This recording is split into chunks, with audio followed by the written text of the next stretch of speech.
There we go. We're live. Hi, everybody. Welcome to the live stream of the 221,002 A plus study group. It's the Core 2 A plus study group hey chat room.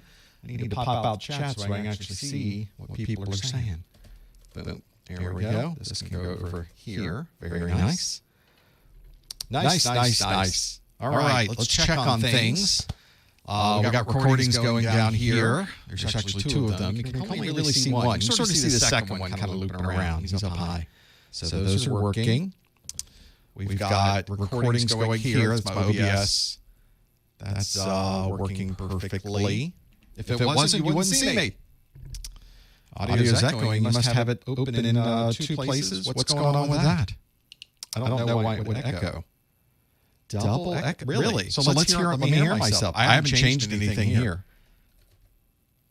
Let's see. Nope, everything looks fine there. Why would it have changed? All right, I'm gonna click a thing. Oh, I do see it echoing. You are right. The people are right. Oh, let's see what has happened there. Where's my mouse? That's what happens when you do an upgrade to the OBS.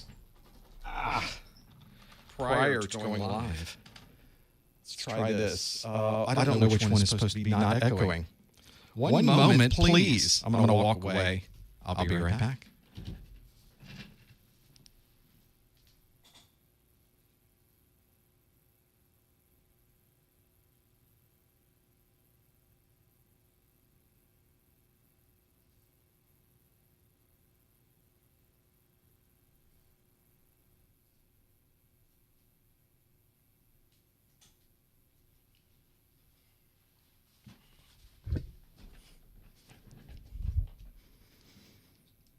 Okay, I'm going to listen to myself so that we see what is going on with all the crazy noises.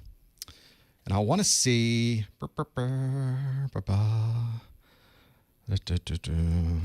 Let's have it... yes, the echo, I'm sure it went away. When you have two inputs like that, let's see if this sounds the way I want it to sound, though. This is going to sound loud on your side. I'm going to turn that down. So... This is going to sound loud on your side. I'm fine with that. That sounds lovely. That sounds very nice. All right. Let's keep that potted down. Let's go back to what we were doing. See, this is why I go live 10 minutes before the live stream. Yes, I did an OBS upgrade, which was so nice to add a whole new audio channel there that I did not want or care to have. But there it is. All right, let's turn this mouse off, put it over here. That's the way it goes. Lights are working, mic is working, recordings are going. Where were we? We're looking at the time of day. Study group rewind stuff is there. Pop quiz stuff is here. Okay, I think we're in better shape now. I think things are much better. La, la, la, la. There's no echo. What? But you'd learn twice as much information. It's twice as much input. It's a spatial stereo system that we're trying. No, none of that works. None of that works. I think everything else is ready to go, though. I knew it had to be on the stream side because on my side, I hear everything fine. But I did see up on my streaming, I saw exactly what was going there. I'm not sure I'm entirely... well, the audio there is pretty good, actually. I'm looking at the audio meters on my OBS up here, which look pretty good. I'm turning them up just a little bit over the input. The input going into that is on an SDI connection. So it's not a normal stream type connection.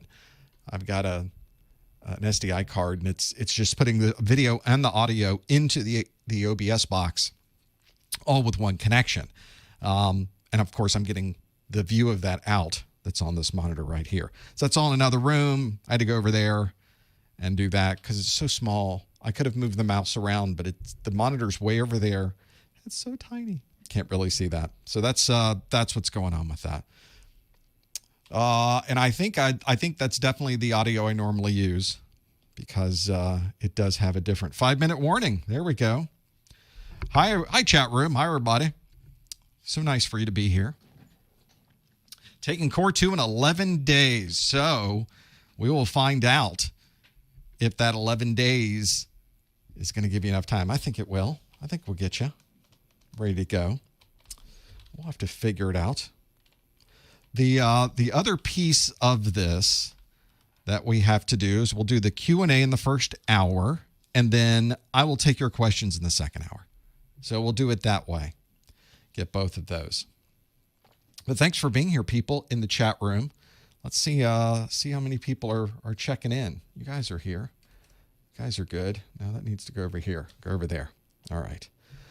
We will see if all the other things are in place. I forgot what the questions were. I wrote these last week, so maybe it's good if I flip through them. Oh, why do that? It'll be a surprise for all of us. It's usually how it works. I go through the first time. I make sure it's locked in. I make sure they're all there. Do we even have the right ones up? Yes, we do. So everything's fine with that. I think we're in good shape. If you're joining us on the YouTube side, I'm watching the YouTube chat. That's the YouTube chat right here that's going by. So that's the one that we use. If you're on the Professor Messer website, it's the same chat. It's the one that is on professormesser.com/live.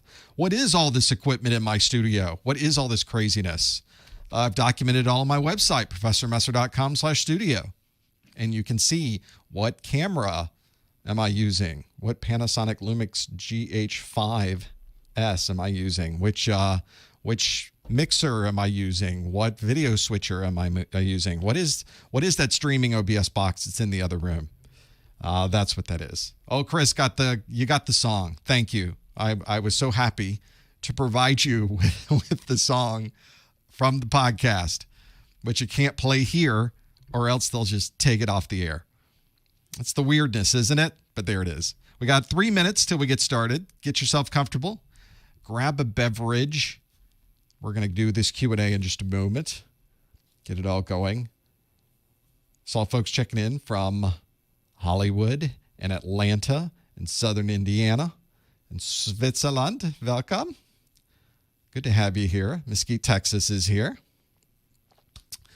Thank you for being here. There's Canada. Thank you for being here, Canada. I'll let Mrs. Professor Messer know you have checked in. Absolutely. Houston's here. Houston, you guys thinking about you with that storm coming in.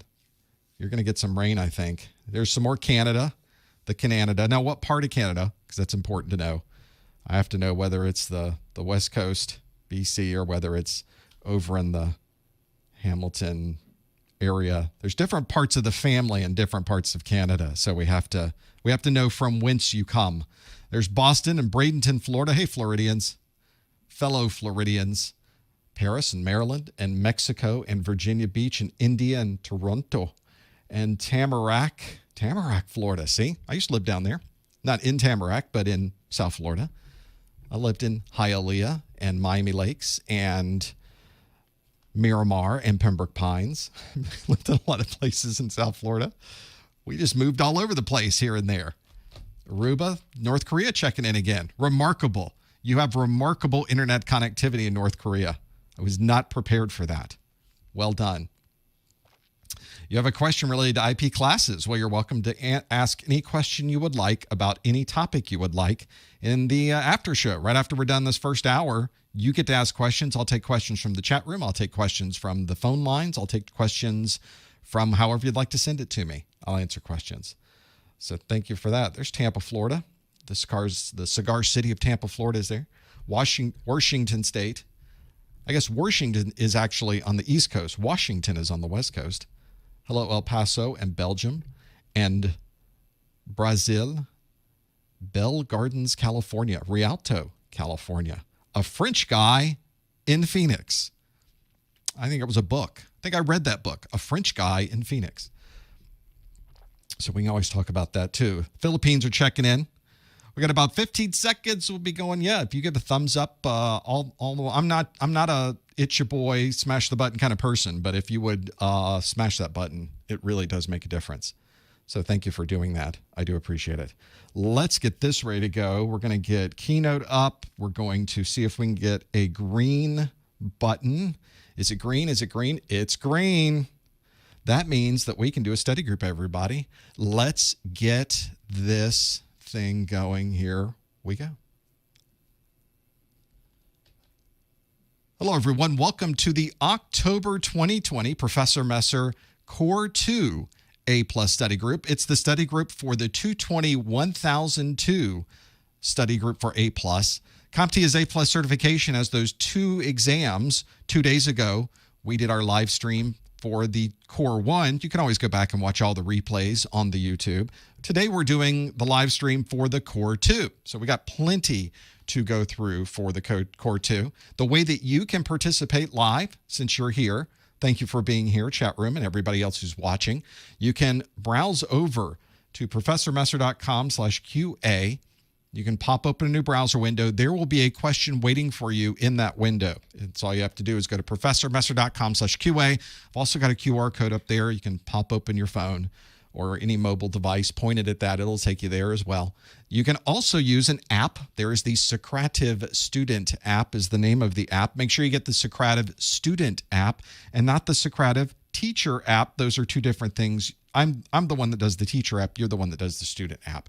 The room name that it will ask you for if you use that app, the room name is Professor Messer, all one word, PROFESSORMESSER. And that will get you to a question that is waiting for you. That question asks, it's our rewind question, by the way, because it's from last month. So if you recognize it, that will be why. It's our test question. See how well we do or see how much we remember.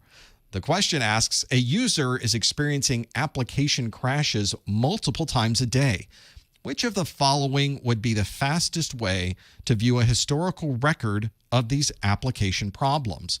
Would it be Event Viewer, Performance Monitor, Reliability Monitor, Task Manager, or System Information? Now, if you think you know the answer, go to professormesser.com/QA and lock in your answer. We'll come back to that in just a moment. Thank you for being here on the study group. We really couldn't do this study group without you. So really thank you for being here. I will remember to tell you that on our website, we have, of course, all of our videos from all of our training classes. There's not one that we've missed. Every bit of every video is there. There's nothing behind a paywall. There's nothing that's hidden. They're not samples of the exam content. It's everything I make, I put on the website. You can also find it on YouTube, professormesser.com/YouTube. Don't forget about our daily A+ pop quiz question on professormesser.com/Twitter, or if you're an Instagrammer, the same question is over there, but I guess in a prettier picture with professormesser.com/Instagram. A new pretty picture every day that you can, of course, learn something with. Is that good or bad? We'll find out. Go to professormesser.com/Instagram. We're going to talk about the 220-1002 exam today.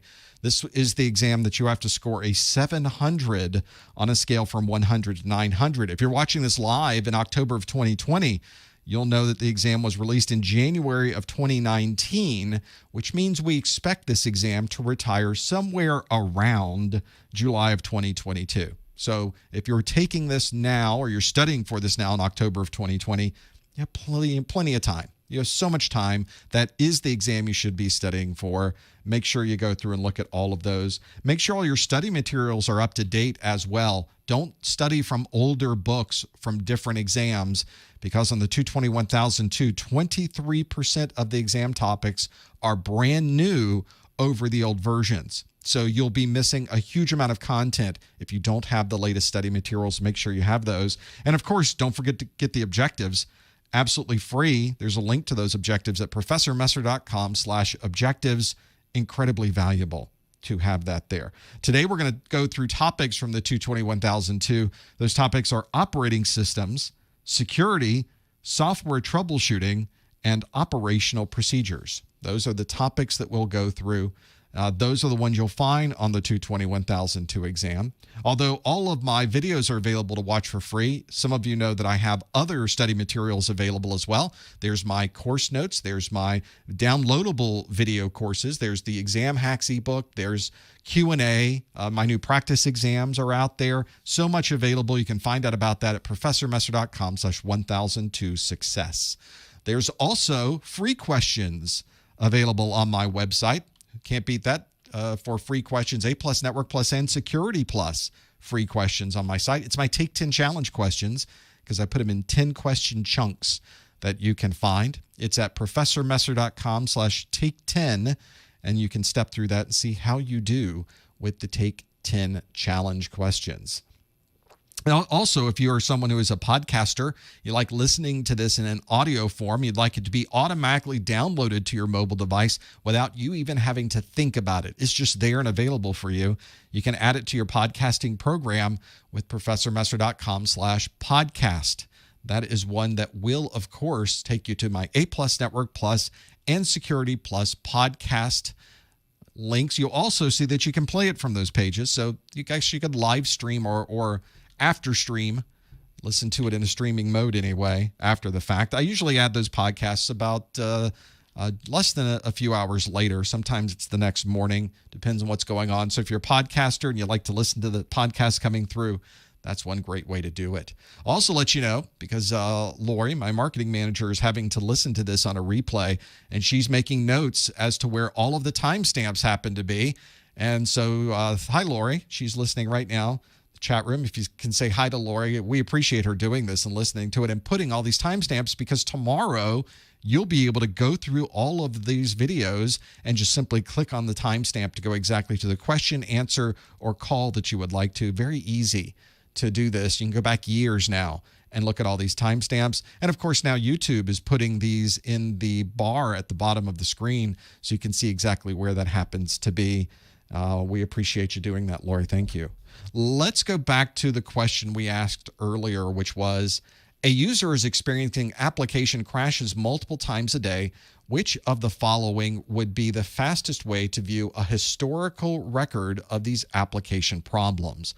Would it be the event viewer, performance monitor, reliability monitor, task manager, or system information? And 65% of you say it's event viewer that you would use to be a fast way to view a historical record of these application problems. This means that 65% of you have never used Event Viewer to find something, because it is not a fast way to do it. The fast way to do it is with Reliability Monitor. 27% of you said Reliability Monitor. That's actually the right answer. The real key with this one is that things, when they crash, can, of course, log everything into the event viewer. There is a historical record in the event viewer, but there's thousands and hundreds of thousands of lines of information in the event viewer. Just a huge amount of data. What you want to do is go to the reliability monitor, which doesn't sound like a real thing, but it is. That is a real thing in your Windows. In fact, if you're running Windows right now, go to your search and pull up Reliability Monitor. It's a real thing. And it's incredibly easy to use because it brings up, I'll bring a full screen of the Reliability Monitor right here, brings up, there we go, a nice view of all of the problems that have occurred. It shows you what day they occurred on, whether they were informational problems, warnings, application failures. You can click on them. It will filter them out, and it just shows you all the events in one single view, as if it has already parsed through the event viewer for you and presented this in a form that a human being can appreciate. This is Reliability Monitor, an incredibly valuable tool. It is the right answer here. It's the one you should have chosen. 30% of you said Reliability Monitor. Some of you jumped on the bandwagon after we took the numbers there. It is not the event viewer, because I ask you for the fastest way to view a historical record of application problems that are occurring multiple times a day. This would take you forever to find each one of those multiple crashes and somehow pull all that information down and be able to understand what Event Viewer is trying to tell you.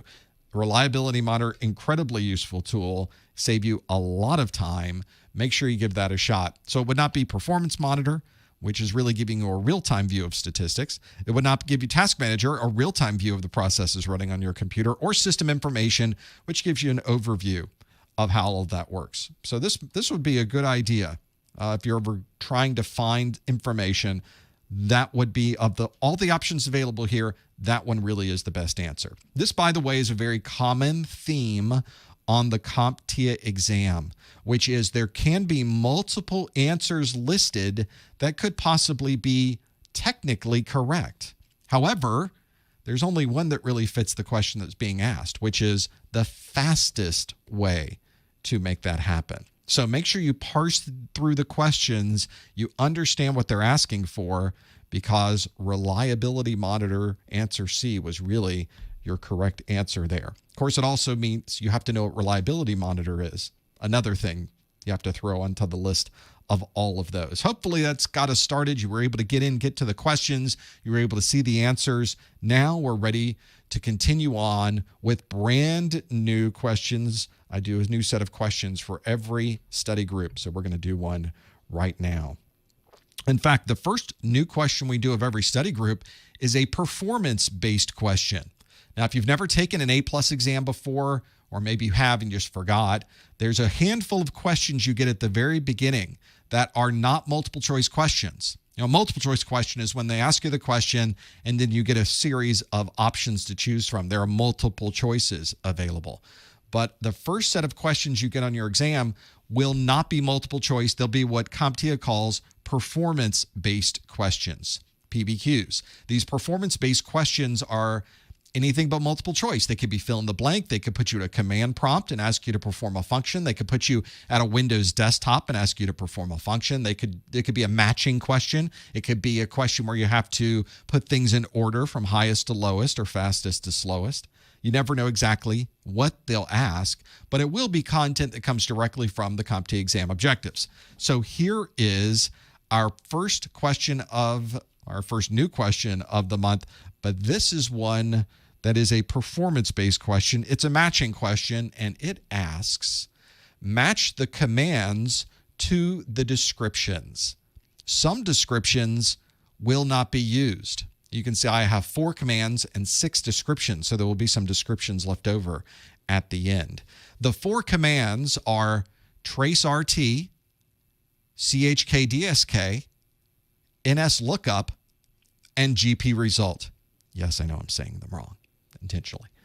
traceRT, chkdsk, nslookup, and gpresult. And then we have 6 different descriptions. They are determine the IP address of an FQDN, run a program with elevated rights, identify the routers between 2 devices, configure a network interface, view the policy settings on a remote device, and find and repair logical file system issues. Now, if you think these are all in the right order, you can simply answer with 1A, 2B, 3C, and 4D, and you're done. But we're going to match these up. So make sure you match number 1 to the correct description, number 2 to the correct description, number 3 to the correct description, and so on. You'll be able to figure that out. There will be 2 left over, and if you want to do bonus points, then figure out for the 2 left over what the commands would be. Kind of reverse it and figure out what they would be. We'll figure that out at the end as well. Now, when you work through these performance-based questions, as some people have mentioned in the chat room, some people like to skip over the performance-based questions at the beginning. They are relatively involved. They can take some time to go through. You're just jumping into the test. There's a lot going on in your brain. And I like to do this as well, skip over them, and I work on the multiple choice-based questions. The multiple choice questions often jog my memory about things that I can now use on the performance-based questions. So that is one also that is a pretty good strategy.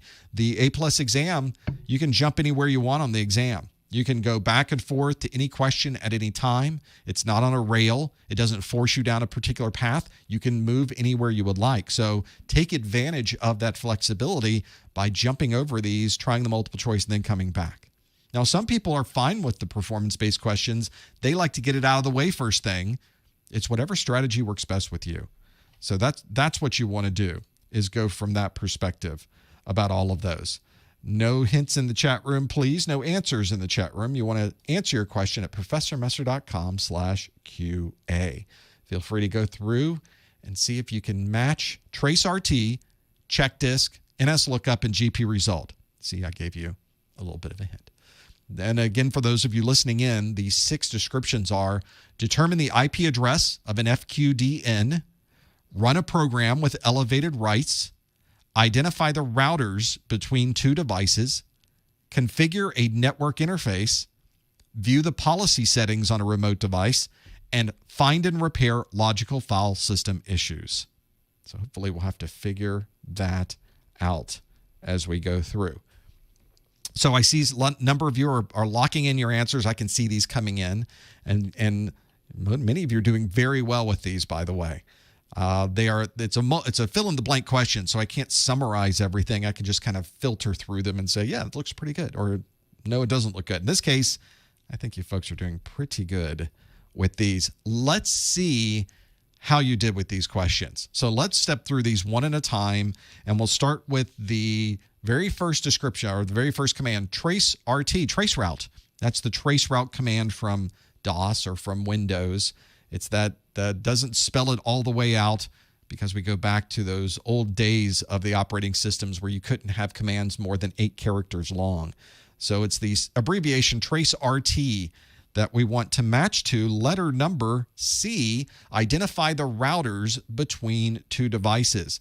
Trace route, literally tracing the route from point A to point B.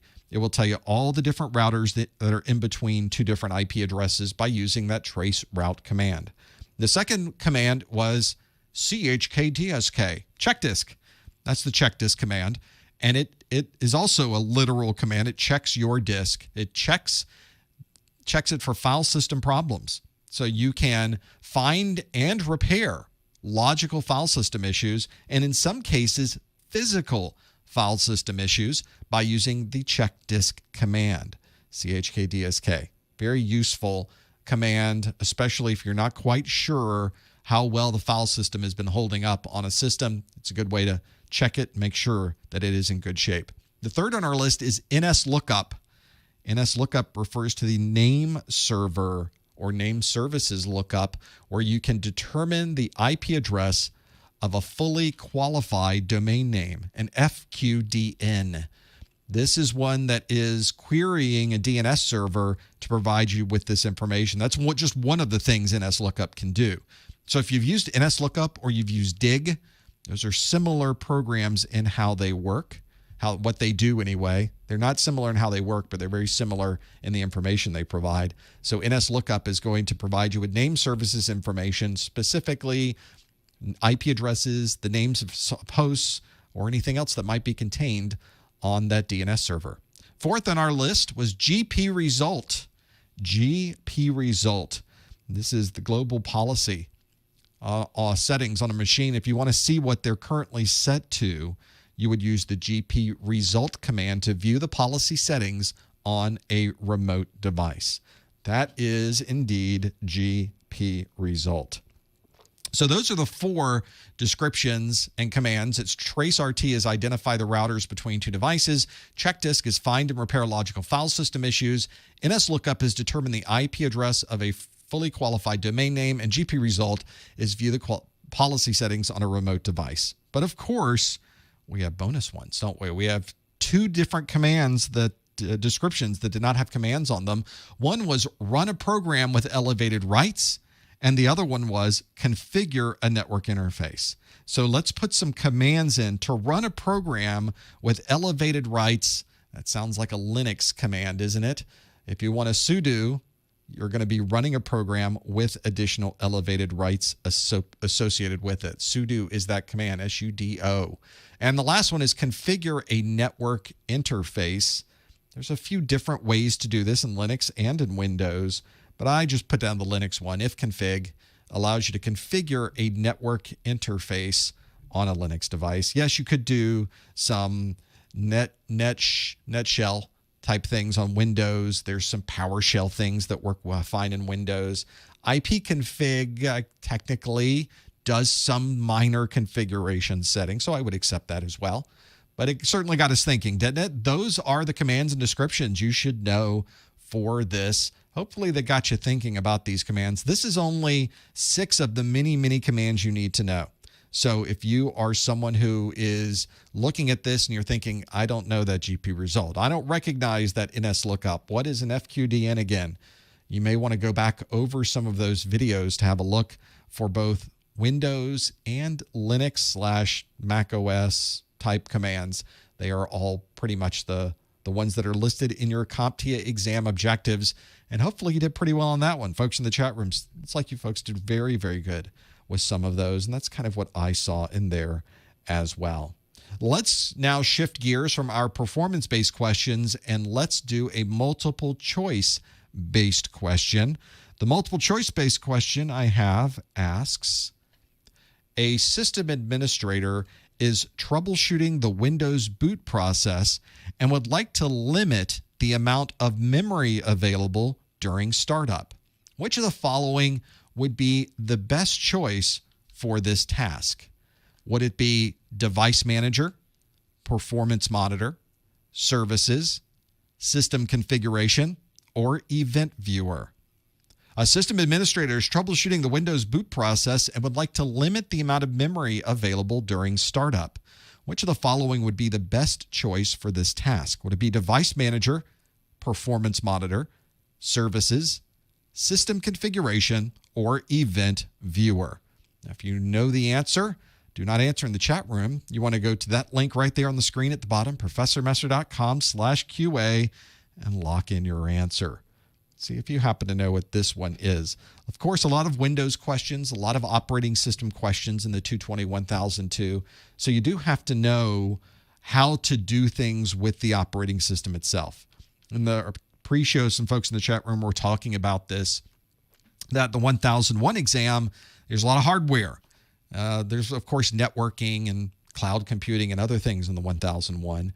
But on the 1001, you're very focused on kind of the system, the hardware of the system. Whereas with the 1002, there's a lot more operating system. You really don't do much with the OS on the 1001, but you do a lot with the operating system on the 1002. So you do have to know all of these different commands and utilities and administrative tools and functions and features, and can it do this or can it do that? So make sure you're familiar with these applications and utilities and you know what they can do for you. And if you've not used them, open up your Windows and you can use them. You can, of course, go through and figure out the details of this. Lock in that answer. A number of you have locked in your answer, so let's see how you did. The question again, a system administrator is troubleshooting the Windows boot process and would like to limit the amount of memory available during startup. And we'll talk about why you would do that in just a moment. Which of the following would be the best choice for this task? Would it be Device Manager, Performance Monitor, Services, System Configuration, or Event Viewer? 77% of you said System Configuration. That's a pretty strong majority. 10% of you said Services. And after that, we've got a tie for third, Device Manager and Performance Monitor with 7% apiece. 0% said Event Viewer. I've completely turned you off of Event Viewer at this point. Nobody thought Event Viewer was a good idea. So we got 0% in that one. Well, we could probably go with the majority on this one. System configuration is a great way to do this. There is a tab in the system configuration utility that allows you to control what happens during the boot process. So you can tell the system, start up in safe mode. Start up in safe mode with the network configuration. Start up, but don't give me any graphical user interface during the boot process. Or, of course, change boot information of the base video, the boot log, system information, plenty of details in there, and things you can change when the system is starting up. Under the advanced options, you could tell the system boot up, but only with one processor. If you're using a multi-processor system, only boot up with one of the processors in that server. Only boot up with a certain amount of memory in that system. And folks in the chat room are saying, why would you ever want to do that? Well, of course, when Windows is starting up, there's quite a number of things that happen with memory. There's the core memory of the system. There's an extended amount up to 4 gig. There's memory past the 4 gig, and the memory manager of Windows operates differently depending on how much memory is in the system. So if you're trying to troubleshoot a boot process that's giving you a blue screen and you think it's related to the total amount of memory you have in the system and how Windows is operating with that memory, you can tell Windows, bring it all the way down to 4 gig and boot. Does it boot properly with just 4 gig? If it does, then maybe we have some other type of problem with that extra memory that's in the system. Plenty of options there. Debug settings are in here. You can plug in a serial connection, and as Windows is starting up, it's sending debug information out of the serial port to a separate console. You probably didn't even know Windows did that, but it does. A lot of good information in that boot tab. Make sure you have a look at all of those. They can really help you when you're trying to boot up your system and see what is there. Device Manager, extremely useful for managing what devices are enabled or disabled when your system is starting up. But memory is not a device. It doesn't have a device driver associated with it, so we would not use Device Manager for that. Performance Monitor is a great tool to be able to see how the system is running in real time, how much CPU it's using, how much hard drive access is occurring, but it doesn't tell you or allow you to restrict how much memory might be available during the startup process itself. You also have services. Services options will allow you to enable and disable those background services that start during the process of booting up, but it's not restricting the amount of memory available during startup. So that is one that doesn't work there either. And the last on our list that was not the right answer, Event Viewer. Well, apparently nobody thought Event Viewer was a good idea. Event Viewer log of all of the information going by. It doesn't allow you to change any of the configs that are there. So this is one of those really interesting and unique features of system configuration. That MS-config program will allow you to make a lot of interesting changes so that you can boot. We used to use system configuration for almost everything, but of course now we have the section for startup has been moved mostly into Task Manager. So this is one that does help a lot if you're trying to do other things with the startup process outside the scope of the startup tasks, is to change it in your system configuration. That is the right answer. If you answered D, you got that one absolutely right. Well done. Let's do another one. This multiple choice question asks, which of the following methods would an attacker use to derive a password from a hash file? Which of the following methods would an attacker use to derive a password from a hash file? Would that be man in the middle, brute force, denial of service, social engineering, or spoofing? All 5 attacks, all 5 real attacks. But which of the following methods would an attacker use to derive a password from a hash file? Would it be man in the middle, brute force, denial of service, social engineering, or spoofing? If you think you know the answer, go to professormesser.com/QA and have a look for that one. See if you can figure out what these are. If you ever start working through these and you're in a situation where you're just not sure which one it is, it might be useful to get rid of the ones you know it isn't. So do a little bit of calculatus limitatus, and you can, of course, get it off there. Not have to deal with that. Of course, since it's multiple choice, you can increase the percentage of maybe guessing to get it right, to have those there. It can be absolutely useful to have that. So maybe that's one that can help you as you're going through some of these multiple choice questions. Always answer the question, though. Never leave it blank. That is something that is true and valid for these exams, is that you are not penalized for getting a question wrong. That is, they don't take points away from you for getting a question wrong. You obviously don't get points if you get a question wrong, but you do get points if you get a question right, which means you can take a guess and you don't have to worry that it's negatively impacting your score. So that's a good one to think about from that perspective. Let's see how you did. I see a few more people putting in their answers, so I'm trying to delay just a little bit as you're Googling it and trying to figure it out. Stop Googling the answer. No more Googling. We don't want to do that. So let's see how you did with this one. Which of the following methods would an attacker use to derive a password from a hash file?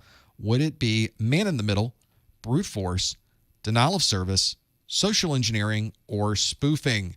62% of us, not quite as strong as the last question we have, but 62%, still a good majority, said brute force. That's a good number. 15%, though, said, nope, that's man in the middle is how you would derive that password. 13% said you'd do it through spoofing. 6% said social engineering, and 3% said denial of service. So if you ever get your hands on a hash file, one of the best ways, one of the only ways to go through and to try to figure out that password is with a brute force. That's really the best and the only way to make that happen. There's no way to get a password back once it has been hashed. A hash is a one-way process. So it's useful if you can now find some way to derive the password from the hash. Can't do that. So what you effectively have to do is try every possible password combination until you find one that matches a hash that already exists. That is called a brute force attack. And the brute force attack is one that you would have to use to be able to do that. Some people try to do this online, but of course, most accounts are going to lock you out immediately. The really common way to do this is that the attackers get their hands on a file that contains both the username and the hashed password, and then they simply work backwards from there. A number of different ways to do that. But the way that a lot of people will do is by simply doing this brute force attack, because these days it's kind of hard to find a hash table that allows you to use a rainbow table, for example. Not able to make that happen. So you've got to do brute force in almost every case. If they're doing it right, if they've implemented password security properly, you will not be able to use a rainbow table. You've got to do a brute force. But although in this question, I didn't even give you that option, the only one that would really work for what we were looking at is indeed answer B, brute force. 63% of you said brute force was the right answer, and indeed it is. Now, these other attacks are useful types of attacks, but they do not allow you to derive a password from a hash file. For example, man in the middle might allow you to capture information that could possibly contain a password hash, but it's not going to allow you to understand what the password actually is that is associated with that hash. A spoofing would allow you to get onto a network or to pretend that you are someone you are not. But spoofing is not a method to be able to derive a password once you already have the hash file. Social engineering is a non-technical way to gather information from the network, but it doesn't do any derivation of a password if you happen to have a hash. That doesn't work very well at all. And then denial of service maybe would prevent anybody from using their password, but it doesn't somehow find the password for you if what you already have is a hash file. So that is one where your only possible answer for this particular question is indeed B. The brute force attack is the only one of these five that would allow you to somehow get that password if what you already have is the hash file. And hopefully that can help you if you're not only studying for A+, that topic is on Network+, that topic is on Security+. That's a pretty standard topic for almost any type of technology exam. So maybe that will help you with this as well. Let's do another question. I've got more. I wrote a bunch of these. Here we go. Next one on our list asks, a user has just installed a new video driver and rebooted their computer. Instead of the login screen, the computer shows the Windows stop screen. Which of the following would be the best way to resolve this issue? Would it be refresh the Windows installation? Would it be update to the latest BIOS version? Would it be use the last known good login option? Would it be to run Windows Update? Or would it be to remove all USB devices? A user has just installed a new video driver and rebooted their computer. Instead of the login screen, the computer shows the Windows stop screen. Which of the following would be the best way to resolve this issue? Refresh the Windows installation, update to the latest BIOS version, use the last known good login option, run Windows Update, or remove all USB devices. So that's one where we do want to lock in our answer by going to professormesser.com/QA. This is also one of those questions, as I mentioned earlier, where at least 2 or 3 of these could possibly be the right answer if you were not really reading the question. So make sure you read through the question and you understand what is being asked of you so you can answer the correct option. And that's one of those real key pieces to this exam. A lot of the questions on the exam are very wordy. They're stories. They are scenarios that they give you where you have to step through everything that's happening, pull out the information, and then try to find the correct answer in what's been given to you. So a good one to go through. to try to figure out. Maybe some of you have been in this situation. I've certainly been in this situation where this is ripped from the headlines, where I've installed a new video driver, I've rebooted my computer, and I've gotten a Windows stop screen. So this is unfortunately one of those things that you may end up running into in your career at some point. So then not one of those types of situations. You will certainly find that's something you need to know about. See if you happen to know what it is. A lot of you are jumped into this one very quick, so I feel like some of you may have been in this situation before as well. I can see the number of answers kind of ramping up as you are answering them. I haven't looked at the answers, so I don't know which answer you've chosen. I can just see that you've submitted one and can see that it's in there. So let's see what you think the right answer is for this one. This is not a good situation to be in, obviously. A user has just installed a new video driver and rebooted their computer. Instead of the login screen, the computer shows the Windows stop screen. Which of the following would be the best way to resolve this issue? Would it be to refresh the Windows installation, update to the latest BIOS version, use the last known good login option, run Windows Update, or remove all USB drivers, or just light it on fire? Because that's where you are right now. 55% of you said use the last known good login option. 15% of you say update to the latest BIOS version. 11% say refresh the Windows installation. 11% said run the Windows Update. And 8% said remove all USB devices. Well, there's so many different ways to approach these problems with blue screens and how they would act, how they really react to what you're doing. So if you're starting up and you're getting what we call a Windows stop screen, which is the blue screen of death, and these days different colored screens of death, but is the one that gives you an error saying you had a problem. The newer blue screen of death is a little more cheeky, at least tells you, yeah, you ran into an issue. There's something going on there. One of the first things, if you haven't logged in since the last time that you made a change, then you can use the option to use the last known good configuration, the last known good login config, to be able to sort of revert back to what the system knows as something that was already good and valid and available. If this is a situation where you're installing a driver, another good option, it wasn't on our list, but another good option was the system restore. That's an exceptional option, which allows you to take the system and go back to a previous date and time for configurations so that you're able to go way back in time. That's usually the one that I think that I would go through, and I think I would probably choose that as well. Whenever I start looking at my options that are available, that's the one I usually look for first, but it wasn't in the answer. That's something that sometimes happens on this exam. What you think you would use as the available option is not there and available. And it could be that on this system, the system restore functionality was disabled. Maybe it's not even an option for you.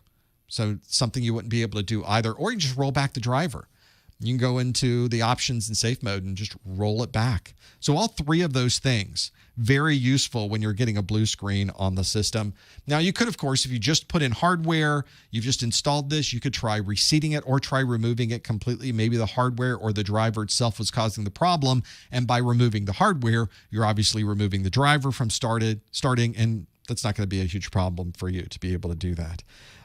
And ultimately, if you just can't get anything going there, another good option is to run a hardware diag, see if the problem that you're having is associated with other types of hardware inside of the system, and you're getting these working amongst each other to make that happen. So last known good, system restore, or rollbacks are really good options. Last known good was the one that I think I would choose as well. 55% of you said that's right. So let's go with C. Use the last known good login options, one of those options from the recovery screen in Windows. Now you have other options here that we could have chosen. 15% of you said update to the latest BIOS version. Well, there's usually nothing about a Windows video driver that has any association to the BIOS. And normally you would not make a dramatic change to your system like updating the BIOS. And updating the BIOS is a pretty dramatic change. Not something you would commonly do to cover or to solve a problem with a Windows stop error. It's probably not related to your BIOS. So that would not be the best way to resolve the issue. Could it potentially be a way? Yes, it would, but it's so rare that that would be the issue. Not the best way. 11% said refresh the Windows installation. Well, if I could get into the Windows installation, maybe I'd be able to refresh it, but we can't even get there. So not a very good option for us. And why would we need to refresh it? That's not going to be the best way. That not only changes the driver we install, but changes a lot of other things as well. So not our best option. We don't want to make a huge number of changes. We just need to solve this problem. 11% also said to run Windows Update. Well, you should be updating your Windows anyway. But again, Windows Update makes a lot of changes to the operating system. We can't boot the operating system right now, so Windows Update is not going to be a very good option for us. So although an interesting idea, makes too many changes, doesn't address the actual problem we're having, we're just sort of hoping that Windows Update solves some type of issue. And ultimately, we can't get to Windows Update anyway. So not our best option there either. And lastly, 8% said remove all USB devices.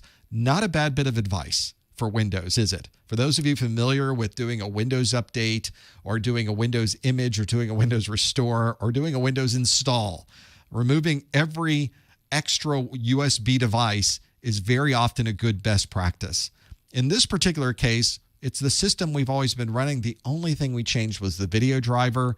Removing the USB device is probably not our issue, not the best way to resolve the issue that we were having.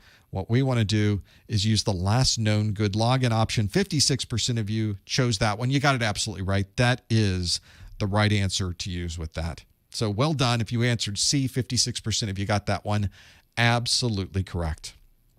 There are so many questions on this exam that deal with so many different topics. You have questions dealing with operating systems, security. There's troubleshooting like the one we just did. What I found, though, is that there are not a lot of good Q&A that you can give yourself to be able to get a real good feel for the style of the exam questions and the quality of the exam questions, quite honestly. So I wrote my own set of practice exams, 3 separate 90-question practice exams that include performance-based questions and multiple-choice-based questions. And I try to make it something that's also very interactive. This is published as a PDF and a physical book that you can purchase. The PDF is one. In fact, I have the PDF here. Let's see if I can bring it up on my screen and give you a feel for what this looks like. I was going through a few of these questions, like this one. A10 asks, Rodney, a desktop technician, is cleaning the outside of computers used on a manufacturing assembly line. The assembly line creates sawdust and wood chips, so most of the computers are protected with enclosed computer cases. Which of the following would be the most important item for Rodney to include during this cleaning process? Would it be surge suppressors, temperature sensors, face masks, or ESD mats? You've got 4 different options there. Now, you can, of course, make a note. Maybe you've got a separate window up and you can make a note what the answer was. You can write it down, or you can simply look at the answers now. I've got links right in the PDF that would take you to the details, which is on page 46. I'm right now on page 15. So if I click on this, the details, it takes me to the question again and shows me that the answer is C, face masks. And it tells you why that is the correct answer. But my problem is that I always get the questions wrong. And I want to know why, of course, want to know why the question was right, but I also want to know why, when I chose ESD mats, why that isn't the best option. So for every wrong answer, I give you a description of why every wrong answer is the wrong one, so that you can get an understanding of why the right one was right and why the wrongs were wrong. Also, since this is a PDF and it's an actual physical book, I put links to the video that describes this topic covered in the question. So you can, of course, click the link since you're in a PDF, or if you have your phone handy right now, take the camera, just point it at your screen. You don't have to take a picture. Just point it at the QR code, and it will pop up the link, and you can go right to the video that is from the 220-1002 Objective 4.5 Environmental Impacts, where I talk about things like face masks and why they are important. And then if you want to go back to the question you had earlier, you can use the hotkeys in your PDF reader to go right back to question 10, and then you can keep going to the next question that's in the list. Those are my practice exams, and maybe that's something that can help you too. If you're planning to get your exam, you've been studying, you've been going through all of the exam content, you're trying to figure out, do I have everything I need? Do I really locked in these topics? You can find out about this at professormesser.com/core2pe.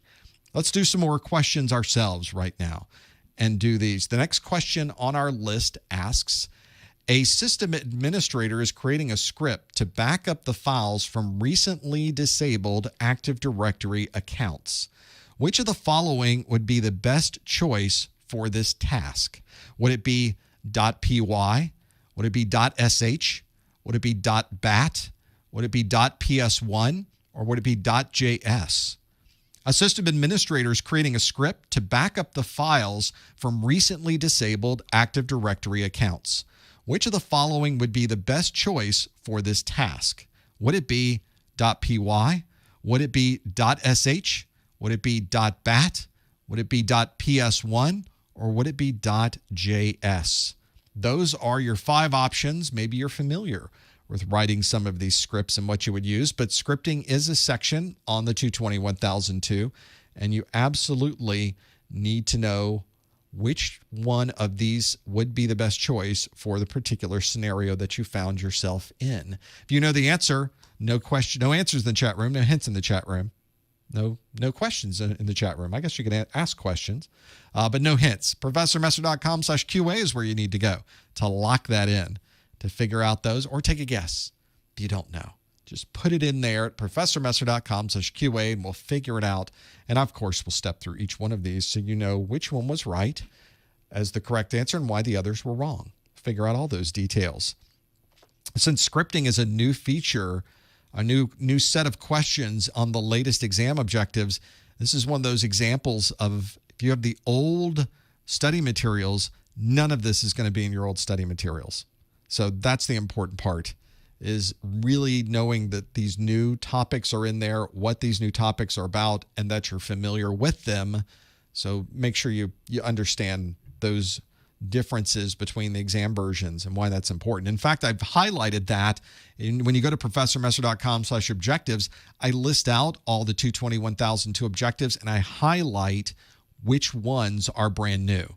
So you can see on the screen, oh, that's a new topic from the previous version. That one's a new topic from the previous version. And you can get a better feel for that as you step through it. Let's see how you did with this one. The question asked, a system administrator is creating a script to back up the files from recently disabled Active Directory accounts. Which of the following would be the best choice for this task? Would it be .py, .sh, .bat, .ps1, or .js? We just don't know. We're so torn. None of us got a majority on this one. 42% was the plurality. The most number of people said a .bat file would be the best choice. 24% said PS1, almost a tie with 21% that said .sh. 6% said .py, 7% said .js. It's one of those, when you run into these and trying to figure out, there's so many different ways to go with this. So one of the key parts of this particular question was the scenario we found ourselves in. We need to back up files from recently disabled Active Directory accounts. Now, how do we know if an Active Directory account was recently disabled? Well, we would probably need to perform some type of query to figure out, has this account been disabled and when was it disabled, so that we can then determine if we need to back up those files. That's a very specific Active Directory query. That's a very specific Windows type query. So if you're in that situation where you need to interact with Active Directory, you're going to need something a little more specialized than a simple batch file. You're going to need Windows PowerShell to make that happen. If you're a system administrator and you're someone who needs to write scripts that interact with Windows, with the registry, with Active Directory, with all of those, then you want to use PowerShell to do that. PowerShell is in Windows 8, Windows 8.1, Windows 10, and it can be downloaded in previous versions. And it effectively takes the functionality of the existing command line and extends the functionality to practically every aspect of the Windows operating system. So the limitations that you used to have in a command prompt and batch files all fade away. You can now use very powerful functions inside of PowerShell to manipulate, change, modify, query, update, and do almost anything to the Windows operating system. So if you're a Windows administrator, you need to be very, very familiar with PowerShell. That can save you a lot of time when you're working with PowerShell to make that happen. If you're doing anything with automation, and you're system administrator, you're administering Active Directory, or doing anything in the Windows operating system, this is an incredibly valuable tool. Make sure that you are familiar with it. That is the right answer for Windows PowerShell to make that happen. So if you chose answer D, PS1, 24% of you got that one right. Now, 42% of you chose BAT, which is a batch file. It's a Windows operating system command prompt script. But the batch file itself doesn't have the additional hooks that would allow you to see what's happening on Active Directory. In fact, the batch file and the command prompt by itself doesn't have a lot of tools available to do a lot with Active Directory. So that would not be our best choice for this task, which of course was the question. 20% of you said a .sh. .sh commonly used as a shell script in something like Linux or Mac OS. Our particular question was about performing maintenance on an Active Directory account, and generally speaking, Mac OS and Linux probably not the operating system you would use to be able to do a lot of Active Directory administration. Certainly adds some complexity to be able to do that, so a .sh would not be the right answer. .js, JavaScript, is a type of script that you would use in a browser. Our particular problem was with backing up files from disabled accounts. That really has nothing to do with a browser. So JavaScript, not the best choice for that either. And then a Python script, .py. Python, obviously an incredibly popular scripting language, incredibly powerful scripting language, very commonly used to be able to perform functions in many different operating systems, especially those dealing with networking and cloud-based services. Very, very powerful, but not exactly the best one to use if you need to interact with Active Directory.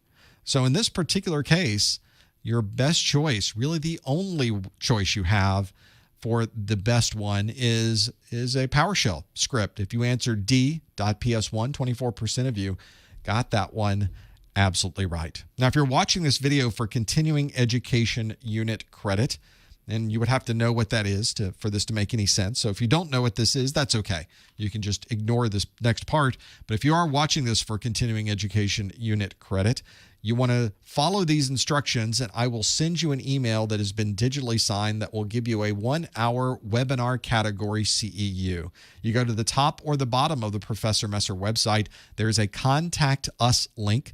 Click that Contact Us link. It brings up a nice form. Put in your name, your email addresses, and ask for a line for the subject. The subject line, let's put in the October 2020 1002 Core 2 A+ study group. Something that's similar to that in the subject line is just fine. I'll know what you mean if you get it close enough.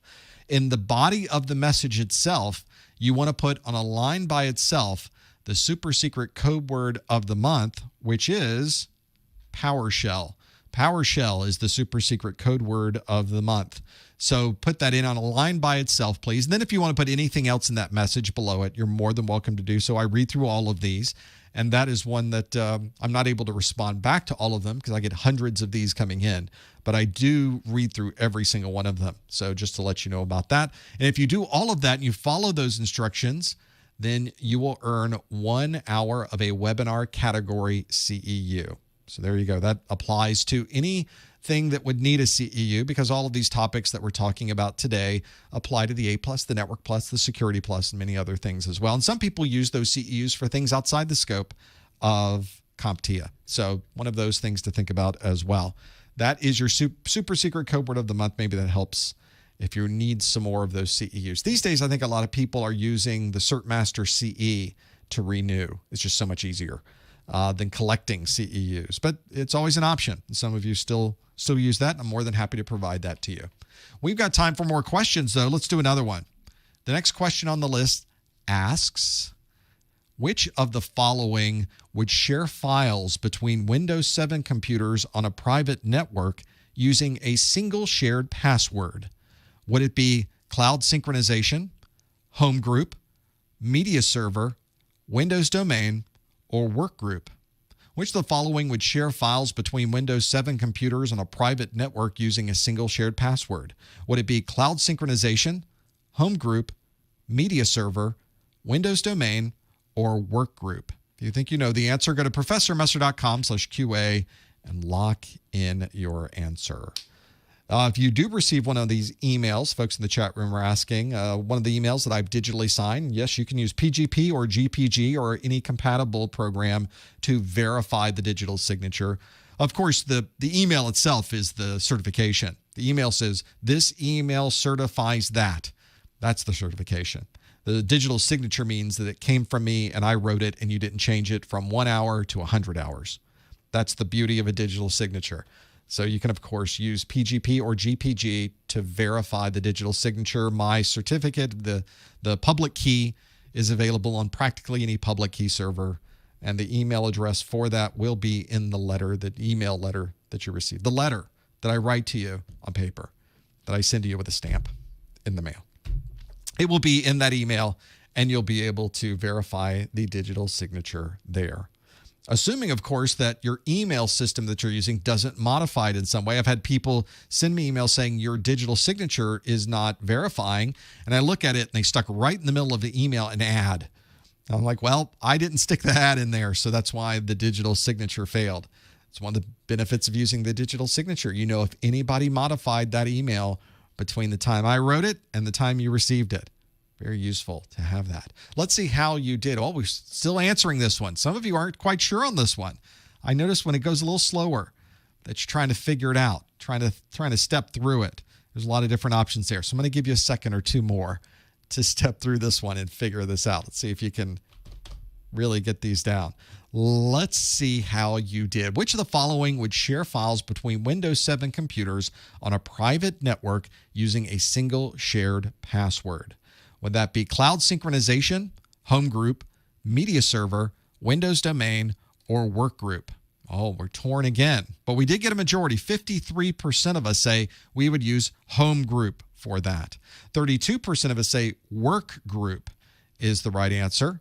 8% Windows domain, 4% media server, 3% cloud synchronization. It's really between home group and work group, isn't it? Kind of fighting back and forth.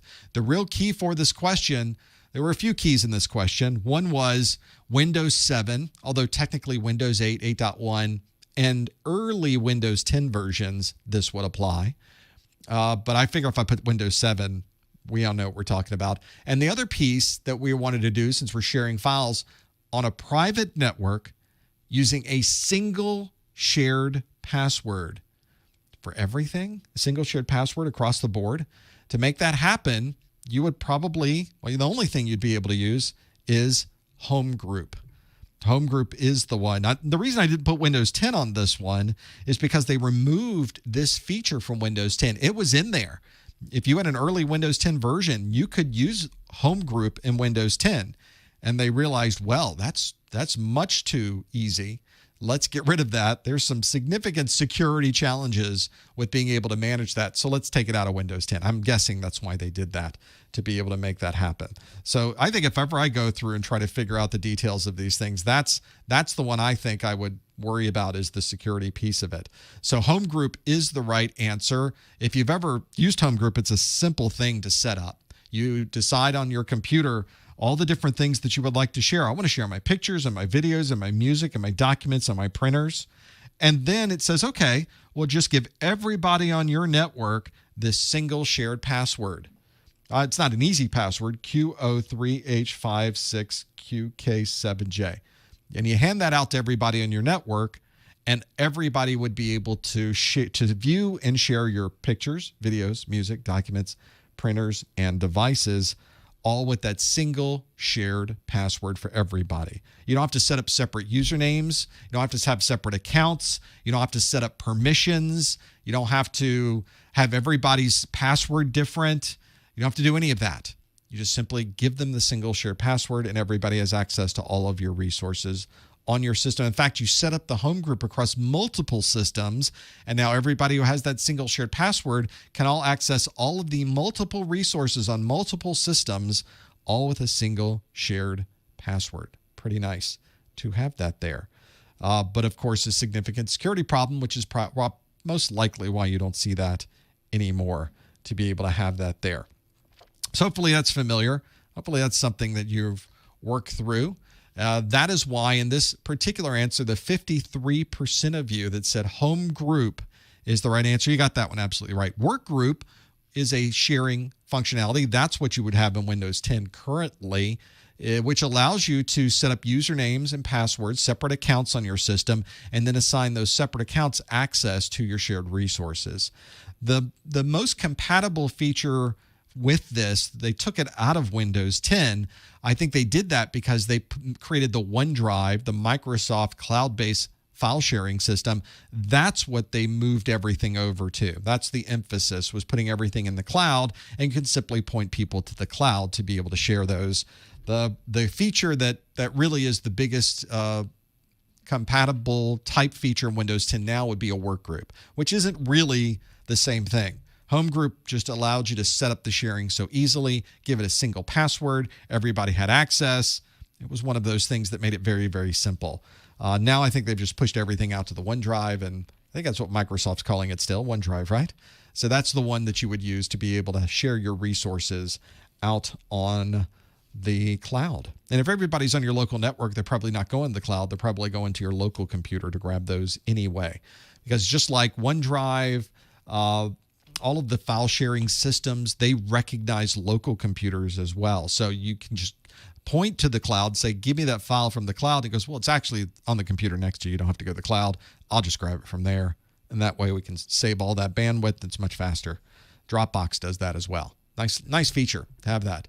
Well, I know we're at the top of the hour. Let's do one more question, though, because I talked a lot this week for this one. So let's do one more and see how we do with this one. Our next question on the list asks, a network administrator has configured 802.1x on their wireless network. Which of the following would most likely be included with this configuration? Would it be WPS, Radius, TKIP, WPA2 PSK, or RC4? A network administrator has configured 802.1x on their wireless network. Which of the following would most likely be included with this configuration?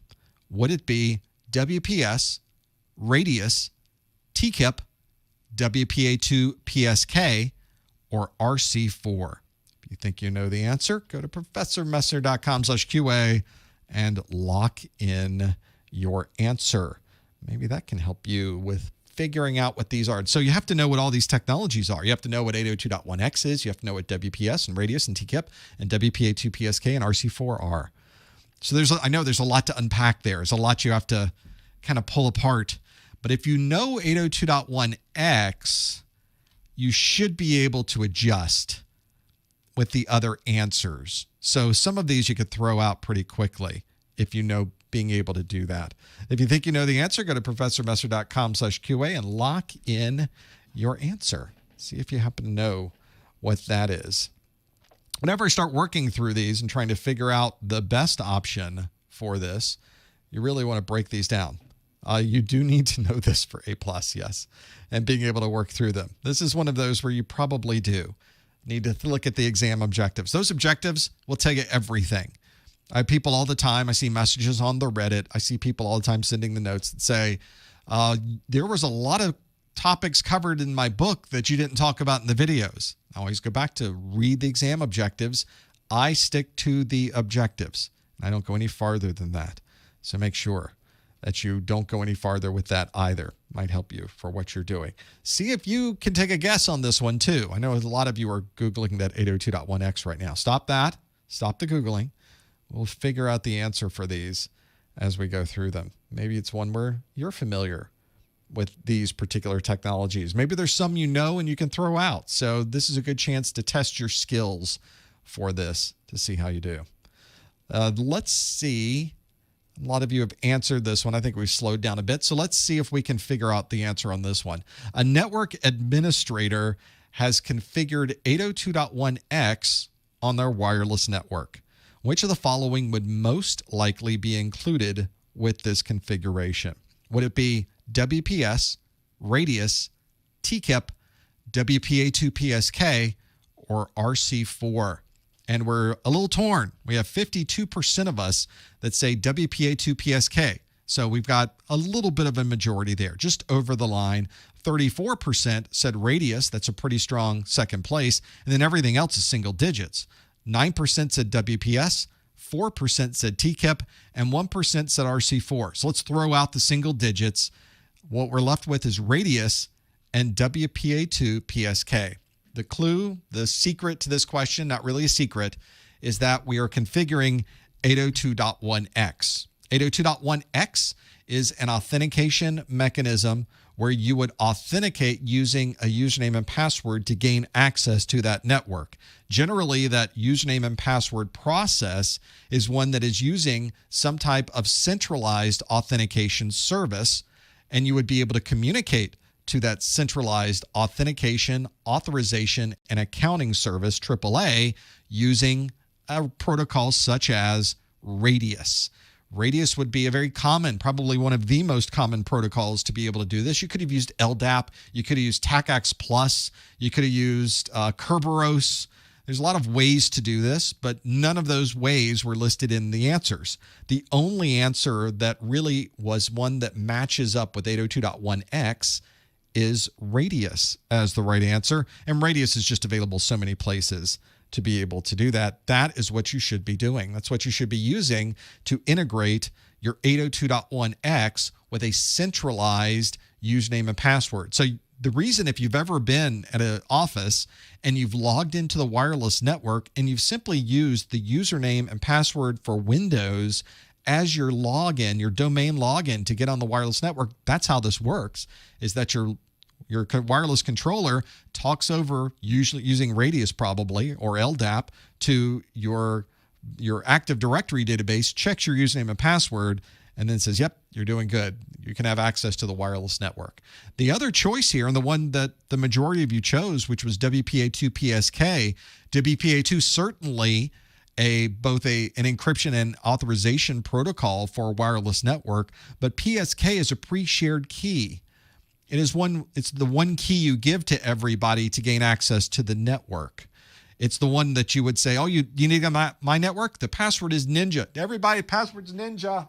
That's how you get on the wireless network. That's not how it works in a place of business, though.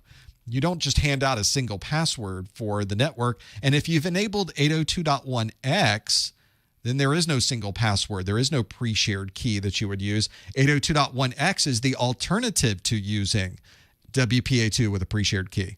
So when you use 802.1x, there's no longer that single pre-shared key that you would be using, ideally, to have that happen, to be able to access the network. So WPA2 PSK would not be an appropriate response if you're using 802.1x.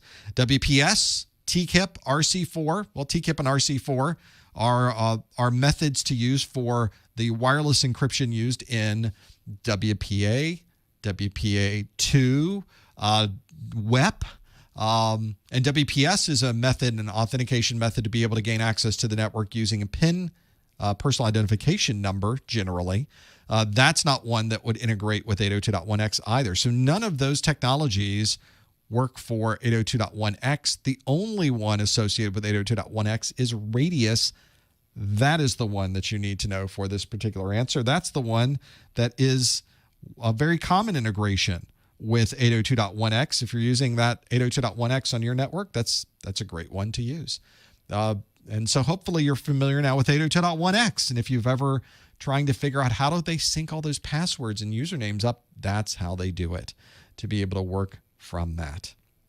Hopefully that will be able to jog your memory on the exam if you see anything associated with either 802.1x or any of these other technologies: Radius, WPS, WPA2 PSK, TKIP, or RC4, all real technologies. If you're not familiar with any of them, make sure that you go look them all up and go through those videos. Make sure you're familiar with all of those and be able to work through it. All of these topics come directly from the CompTIA exam objectives. So if you don't have them, you'll find a link to the objectives at professormesser.com/objectives. Make sure you use them. They should be the first thing that you use for your studies. They should be the last checklist you use before going into the exam. So make sure you're familiar with that too. Be extremely useful to have these objectives there. That could be your secret between passing and not passing this exam, is if you have gone through these objectives. That's how important they are. Well, as many of you know, we do one of these study groups for the Core 2. We do once a month. We do other study groups throughout the month as well. 2 days ago, we did our Core 1 study group. Next week on Wednesday is our Network Plus study group. A week after that is our Security Plus study group. In November, here's the November list. Our next A Plus study groups are on the 3rd and the 5th. Notice we've kind of moved everything to the top of the month. Sorry for the Canadians and Thanksgiving, but for the U.S. and Thanksgiving, we have Thanksgiving later in November. On Wednesday, the 11th of November is Network Plus, and the Wednesday, the 18th is Security Plus. And in December, I'm really cramming everything to the top of the month. If you go out to professormesser.com/calendar, you'll be able to see how I'm started to put those things in. So make sure you're familiar with being able to make that happen. This is one of those situations where knowing when the next event is going to be might help you, especially if you're watching this and it's well after November, and being able to have that happen. So feel free to check the calendar whenever you want to know when that next event is going to be. We did go over a little bit today, but that's okay. We've got plenty of time in the after show to answer your questions as well, which is what's coming up next. Don't go away. I'll stop asking questions and you'll start asking questions in the A Plus study group after show. That comes up next, so stick around for that. Don't forget about all of the other pieces available on the website, the Success Bundle, and all of the links on Twitter, YouTube, Instagram, LinkedIn, Facebook. You just type professormesser.com/ the name of the thing, and we'll be able to find that whatever it happens to be out in the social media world. Thanks for joining us. Thanks for being here. Stick around for the after show. Otherwise, we'll see you next time on the A Plus study group. Thanks, everyone. Well, let's see if I can get this going. There we go. All right, everyone. It's time for the after show. Yes, 802.1x with a capital X, by the way, which is a pet peeve of mine. So capital X is commonly used in a larger environment where you want to centralize usernames and passwords. You don't usually centralize username and passwords at home, although you could set it up at home. My wireless device here will do 802.1x, so you could always do that. Let me bring up my Skype, though, and get this going, and I'll tell you how you can ask me questions. I will take questions from the chat room. Whoops. I'm starting up Skype in a virtual machine. Not what I was shooting for. In the meantime, I will go ahead and get some of these lines up and running, and you'll be able to call in. Even if I don't have things running on my side yet, you can always call in and wait on hold. I'll bring up the phone line so you can see that. There it is. It's if you're in the United States, in the continental U.S., you can call in at 855-785-RJ45. That is a toll-free number anywhere in the U.S., 855-785-7545. That will get you there. The other things that might help, if you're outside the United States or anywhere in the world, you can call in for free using something like Skype. Skype doesn't require any Skype minutes if you are calling in. That's one that you just put a +1 at the beginning.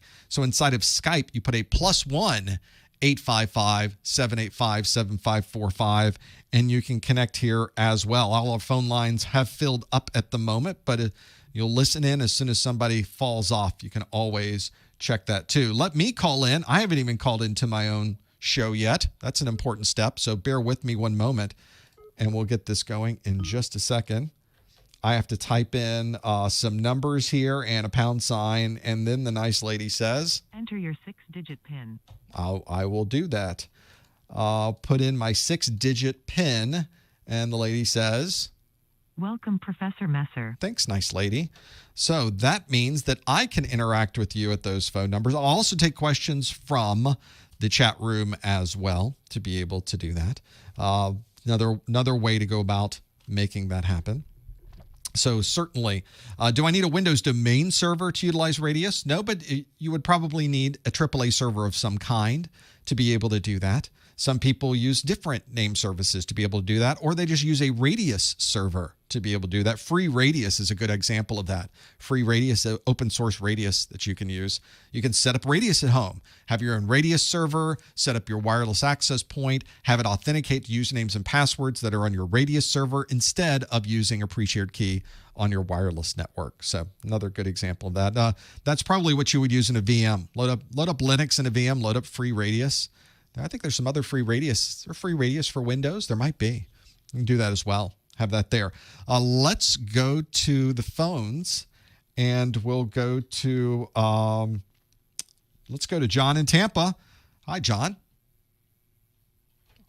Got to have the potentiometer up. Hello, John. Are you there? Hi. Yes. Thanks for calling. Thank you for taking my call. On the subject of a good book or a resource for practicing PBQs or SIMs,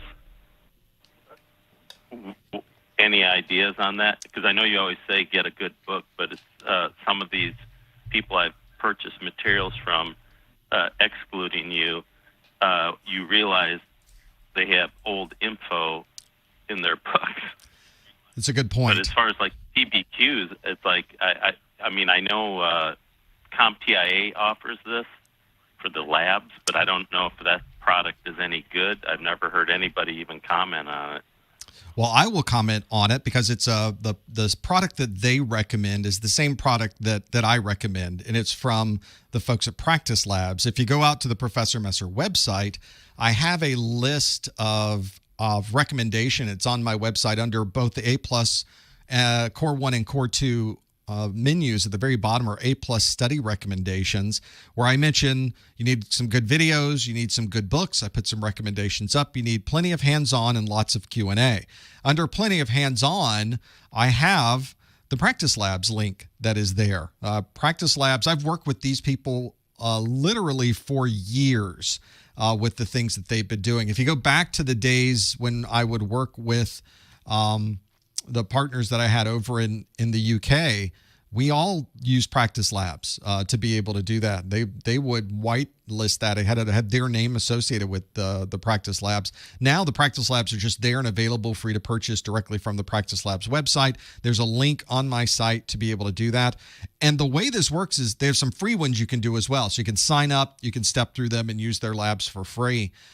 Just to give you a feel for how it works, but it's all virtualized and it's real systems. So you're bringing up a real Windows system. It's not a fake Windows system where everything is on a rail and you can only do certain functions. You could bring up Windows and break it, and then you can just click the reset button. Everything goes back the way it was. But they set up a Windows server, Windows clients. They set up Active Directory. They can have it connect into Active Directory. You can run through. You can go way outside the scope of the A+ if you wanted to, but they do have labs set up step by step that will take you through the entire thing.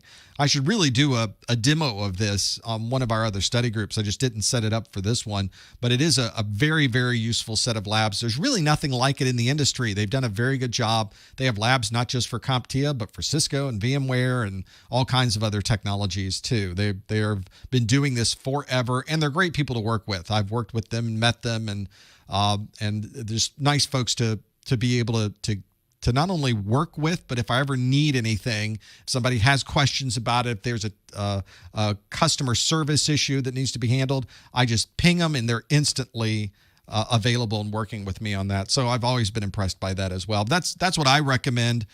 Try some of their free things. See if it works for you. See if it's something you want to do. That's certainly a choice. That's one that obviously costs money as well. The other thing that you might want to do that might not cost any money, since we are talking about the Core 2 exam, is go out to modern.ie, MODERN, modern.ie. And that is it will redirect you over to the developer.microsoft.com website, where this is where developers normally go to test their Edge apps. But under the Tools menu on this site is a link for virtual machines. And what Microsoft has done is they make available to you, I noticed they added back Windows 7, Windows 8.1, and Windows 10. And you can download fully functional Windows virtual machines and run them on your system. So not a lot of us have access to all of these different operating systems. Some of us are running Linux or we're running Mac OS and we don't even have Windows. This is effectively a free version of a lab that you can download and run in just a few minutes if you have enough bandwidth, because it's quite a large virtual machine. But all you have to do, let's say we wanted to run Windows 10 and I'm in a Mac OS, so it says, well, you could run VirtualBox, Vagrant, VMware, which is available on Windows and Mac, Hyper-V, which is available on Windows, and Parallels, which I have on my machine, available on Mac. These are virtual machines. They expire after 90 days, after which point you can just download them again. And they, of course, they tell you the password to your VM is password with capital P and a zero instead of an O, with an exclamation mark at the very end of that. And then you've got Windows ready to go. And it's a fully functional version of Windows. The only thing that the Microsoft has in the terms of use is that for your end-user license agreement, that you can't use this as a production system. This is for a lab, and it's free. So don't worry about trying to find keys for Windows or whether there's a version of Windows somewhere you need to get. It's all out on modern.ie, and it's absolutely free. That's another option for you, John. That's excellent. And does the practice labs do? Did you say they do a book as well? Practice Labs does not have a book, but they have the labs on the screen, so you can effectively scroll through the labs in one window while you're operating the labs in another window. Oh, okay. All right. Excellent. Hopefully, thank you very much. Absolutely. I appreciate the call. Best of luck with that. One of those is going to work for you. I know it is. And of course, if you got a book that you're going through and the book has labs in it, maybe you can combine the free virtual machines from Microsoft, and then you could do the labs that are in your book. So a couple of options there that are available. Let's go back to the phones. We'll go to the 202 area code. Hi, caller. What's your name? Where are you calling from? Caller. Hi, this is Dennis from Washington. Hey, DC. Dennis. Thanks for calling. How you doing, Professor Messer? I just want to appreciate your all the content that you have for the 101, and I purchased your exams and everything, and I was able to pass 101, so I'm on to 102. Nice, congratulations. Thank you. I had a couple questions about the MBR and the NTF file system. So I know that the newer Windows uses NTFS, but there's a question that I've had in the practice exams that I kind of don't understand what it says about when you set up a partition, do you use MBR or NTFS? It didn't give me the Windows kind of Windows. It was a very old Windows, so I assume it was Windows 7. But I wasn't clear on what kind of partitioning. It was a performance-based question that I did in the a test exam on CompTIA A. Right. And it was confusing. So could you clarify how would you set up a partition? And because I know there's 4 active partitions in the disk, right, or something like that. So could you elaborate a little bit on how would that be a correct answer?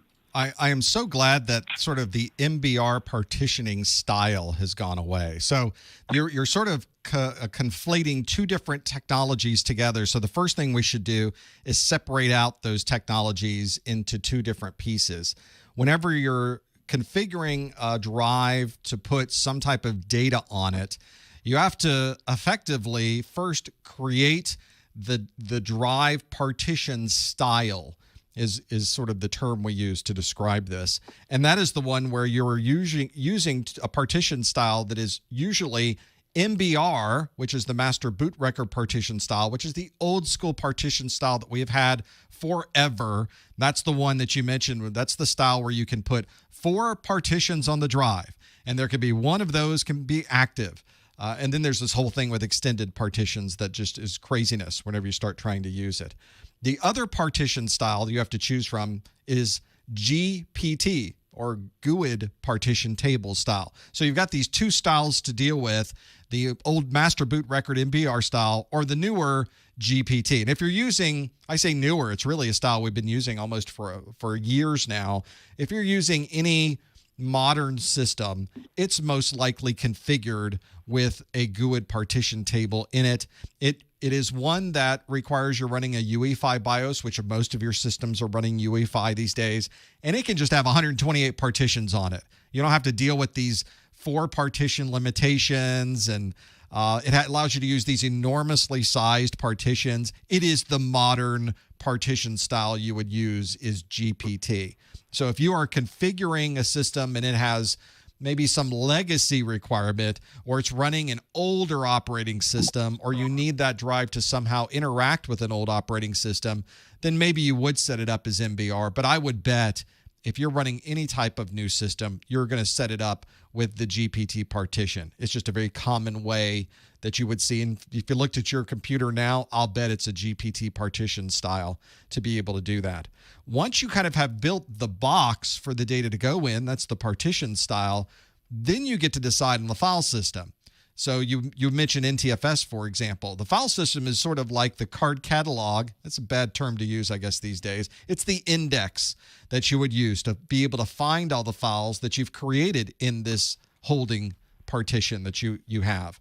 So Windows NTFS is the default file system that you would use. So your NTFS file system is probably running in a GPT partition. So that's how those two things work together. If you're using other operating systems, you may be setting this up for a different file system type, like a FAT32. If you're in Windows, or in Linux, it could be a various number of file systems you would have here. But for those of us working with Windows, it's an NTFS is what we've set up on this. That's what gives us the most flexibility. It allows us to do a compression. We can encrypt files that are in that file system because it's running as NTFS, and it does it right there. So if you're ever trying to set up Windows, and maybe this is a good idea, start with an empty system, set up a virtual machine, have a completely empty and blank virtual machine with a Windows setup drive, and then step through the advanced version of the setup where the first thing you do is set up the partition style, and it will ask you, do you want MBR or do you want GPT? And then you choose which one of those you want, and then so it's okay. Now that we've chosen your partition style, what file system do you want? Do you want FAT32? Do you want NTFS? And then you can choose which one of those you want. And then it will continue with that process. So as long as you keep those separate in your mind and you separate out what the partition styles are versus what the file systems are, you should be able to start piecing together exactly what goes where. And that's going to help you if you ever get questions about those on the exam. So the other question I had was if I'm using an MBR, would the partition or the file system would be a FAT32, a FAT, or an NTFS? It could be either. You could do it anything you want because what you're enclosing it in doesn't matter what you put on the inside. You're really creating the enclosure first, and then you're just adding the file system into the middle. It could be FAT32. It could be NTFS. It could be any of the Linux file systems could be on there. So you got plenty of options. Yeah, the other thing that it came up was do you he was asking me if I had to format the disk or not format it. So would it have to be formatted to be active, or could you just not format it and still be active? What does the formatting exactly does? Well, the first thing you would do when it asks you what type of file system you want, one of the first things that it will do is format the drive into that file system.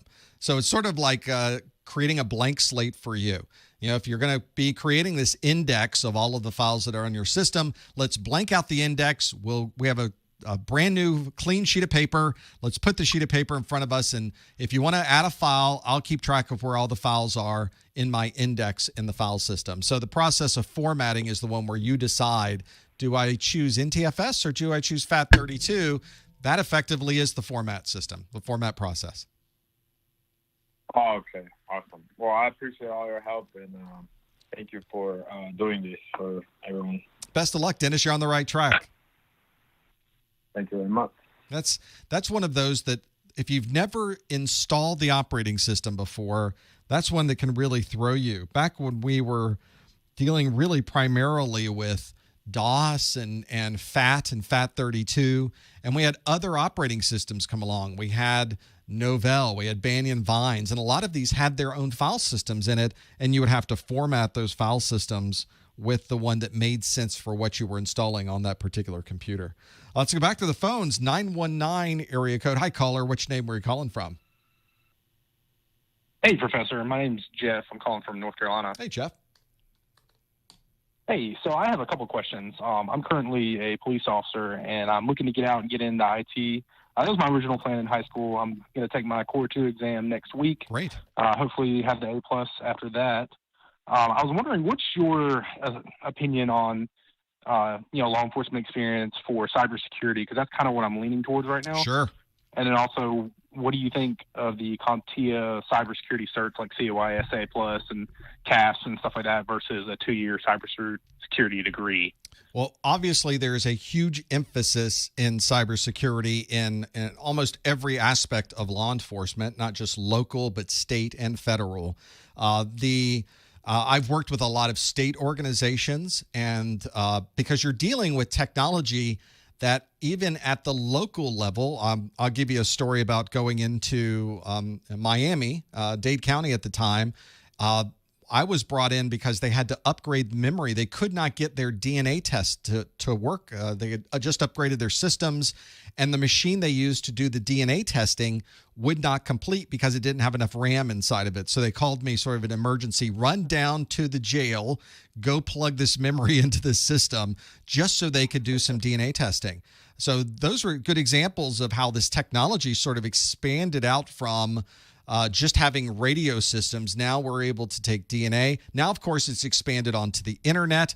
I've also done some work with the state organization in Florida, the FDLE, that has their tracking, of course, and have centralized databases of people's information. They interact and have links to other states as well, so they can perform checks of the people and their registered items across different state lines. And of course, there are links from there to be able to interact with the FBI and be able to have tap into databases there. All of this circling through the existing Florida networks and around the country and indeed around the world. So, and those, of course, are being queried by people all over the place. We not only have to make sure they have access to this data, but that the right people are accessing the right kind of data.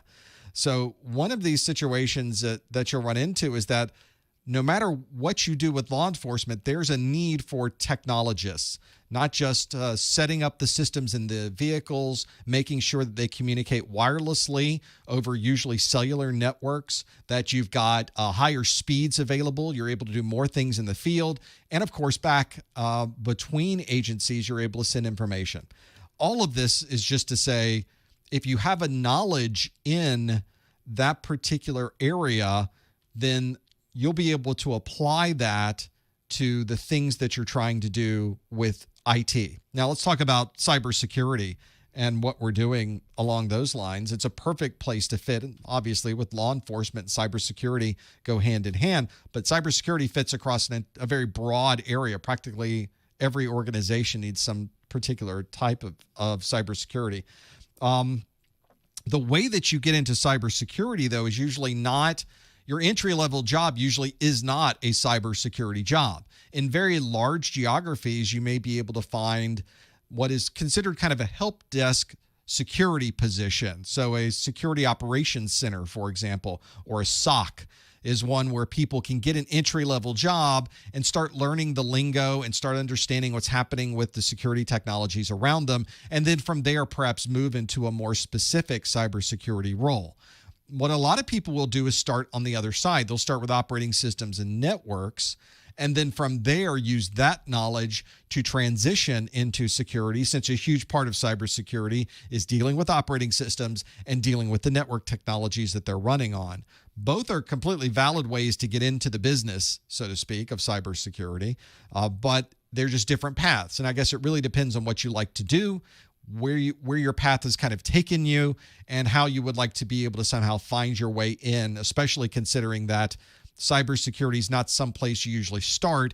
It's usually a destination once you are finally in IT and working with these technologies. The CompTIA exams do a pretty good job of helping you learn that lingo. So Security Plus is a very good entry-level exam, gives you a broad understanding of the landscape, of some of the technologies that we use in cybersecurity, of the of the terms you're going to run into. If you sit in a room with people and you talk security, there's going to be terms that they throw out that you have to be familiar with. That's a good one to kind of get the foundation. And then you can sort of move up from there. And you've got the CISA Plus, you've got Pen Test Plus, you've got those other cybersecurity certifications from CompTIA, which are also good stepping stones to be able to do that. What you usually find with security is once you get the foundations in place, usually you're trying to figure out where to go from there. Cybersecurity is a very broad set of topics. You could get into dealing with trying to prevent attacks and understanding alerts and keeping track of who's trying to break into your network and prevent them from doing so. Maybe your focus is on protecting the data and you're dealing with encryption and certificates and making sure that everyone in your organization is properly authenticated onto the network. Maybe your focus is instead on the technologies. Maybe you become a firewall or next generation firewall expert and you're able to identify malware in the cloud and do sandboxing and be able to create dynamic rules to be able to prevent those types of threats from entering your network. That's just a small sort of comparison of different roles within cybersecurity. So what a lot of people will do is once they get in, they start getting a more specific set of knowledge, training, and certifications on those roles. If you were interested in next generation firewalls, once you get in, you probably would learn more about. You go to Palo Alto Networks and get training if you have a Palo Alto Networks firewall. If you have a Checkpoint firewall, you go to Checkpoint and get training. So it tends to be very niche once you get into those higher roles. If you're just trying to get in the door, then having a broad understanding of operating systems, networking, and security will probably be able to get you that job in the Security Operations Center or in just a standard help desk with a direction to move perhaps into networking and then finally into a security role. There's no single path you would take. Everybody kind of takes a different way to get there. But as long as you're following kind of those key elements of what you need to know in security, you will eventually make it into that cybersecurity role. Awesome. I really appreciate that. I'm definitely, planning on starting at a help desk and then just seeing where I go from there. I do want to say that I really appreciate all your videos. I bought your notes and your practice exams and everything, and they're very, very helpful. I really appreciate your time. Thanks, Jeff. I appreciate the call. That's one of those situations also that if you are in the help desk, it's a fantastic place to be a sponge. Now, not only is it a great place to learn, I started at a corporate help desk. I really started in a more of a field services role. That's the one I was in when I was putting more memory into the DNA server. But right after that, I got a job as a corporate help desk. I moved up into corporate help desk. Sometimes people think that's where you start. That was my second job. I moved up to corporate help desk. And that was where you really become a sponge. There's so many technologies. There's the network and the database and the email and the cloud and all of these things together. And you're sort of learning every bit of it. And then from there, sort of moving into different roles. I moved from there into a desktop administrator role because Windows was very interesting to me.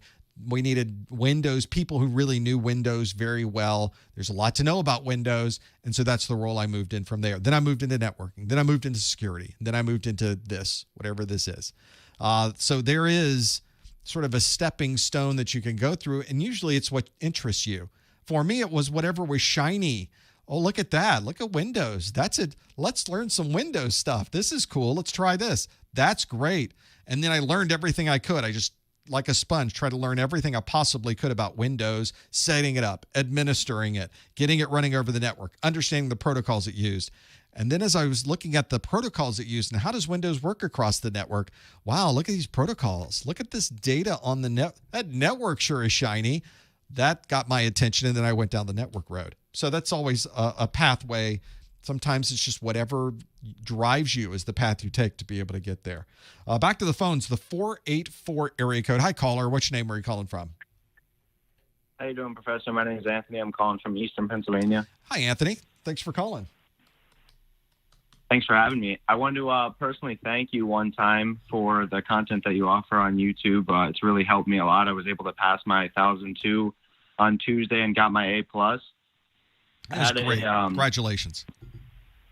Thank you very much. I think I'm going for my Network Plus at some point shortly here. And but I wanted to ask you, for some recommendations or tips on going about a job hunt. Yes.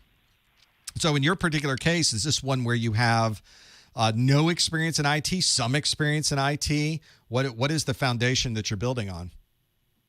So I have some experience in IT. I was able to do application support for a ski resort for a few years in a row. Nice. They had a mountain management suite that I kind of dove into head first and learned, and was able to troubleshoot and support for all the sales staff and the rental staff. I have a lot of hardware experience via a couple of people that I know who own small businesses, and they're kind of Soho environment where I can go in and, throw a new PC on the network, run some network cable, terminate network cable. Gotcha. He's got a rack set up. I just put a new server in his rack. But that's not, like I said, that stuff is super part-time, super as needed. It's not landing me a full-time job anywhere. Right. And I also have experience in lab environments from school, and I have no degree, but like I said, lab environments from school and just all the studying on my own that I've done along with the certs. Well, there's a couple of suggestions I can give you.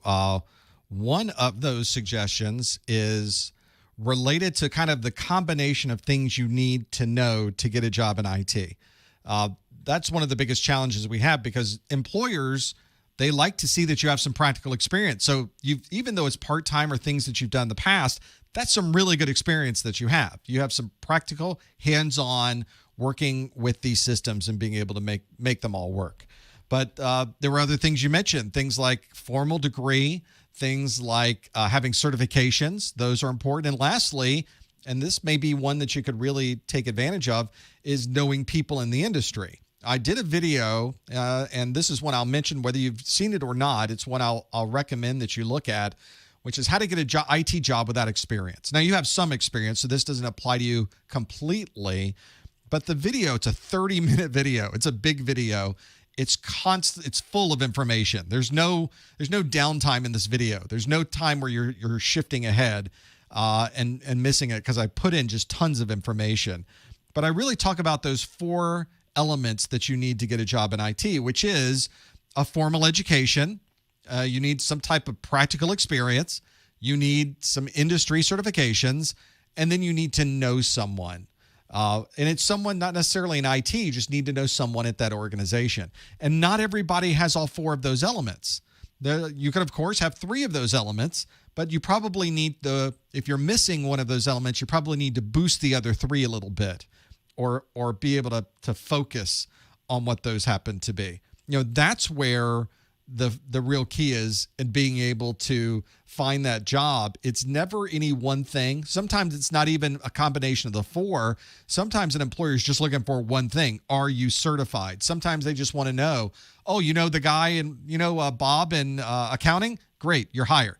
Those types of things happen as well.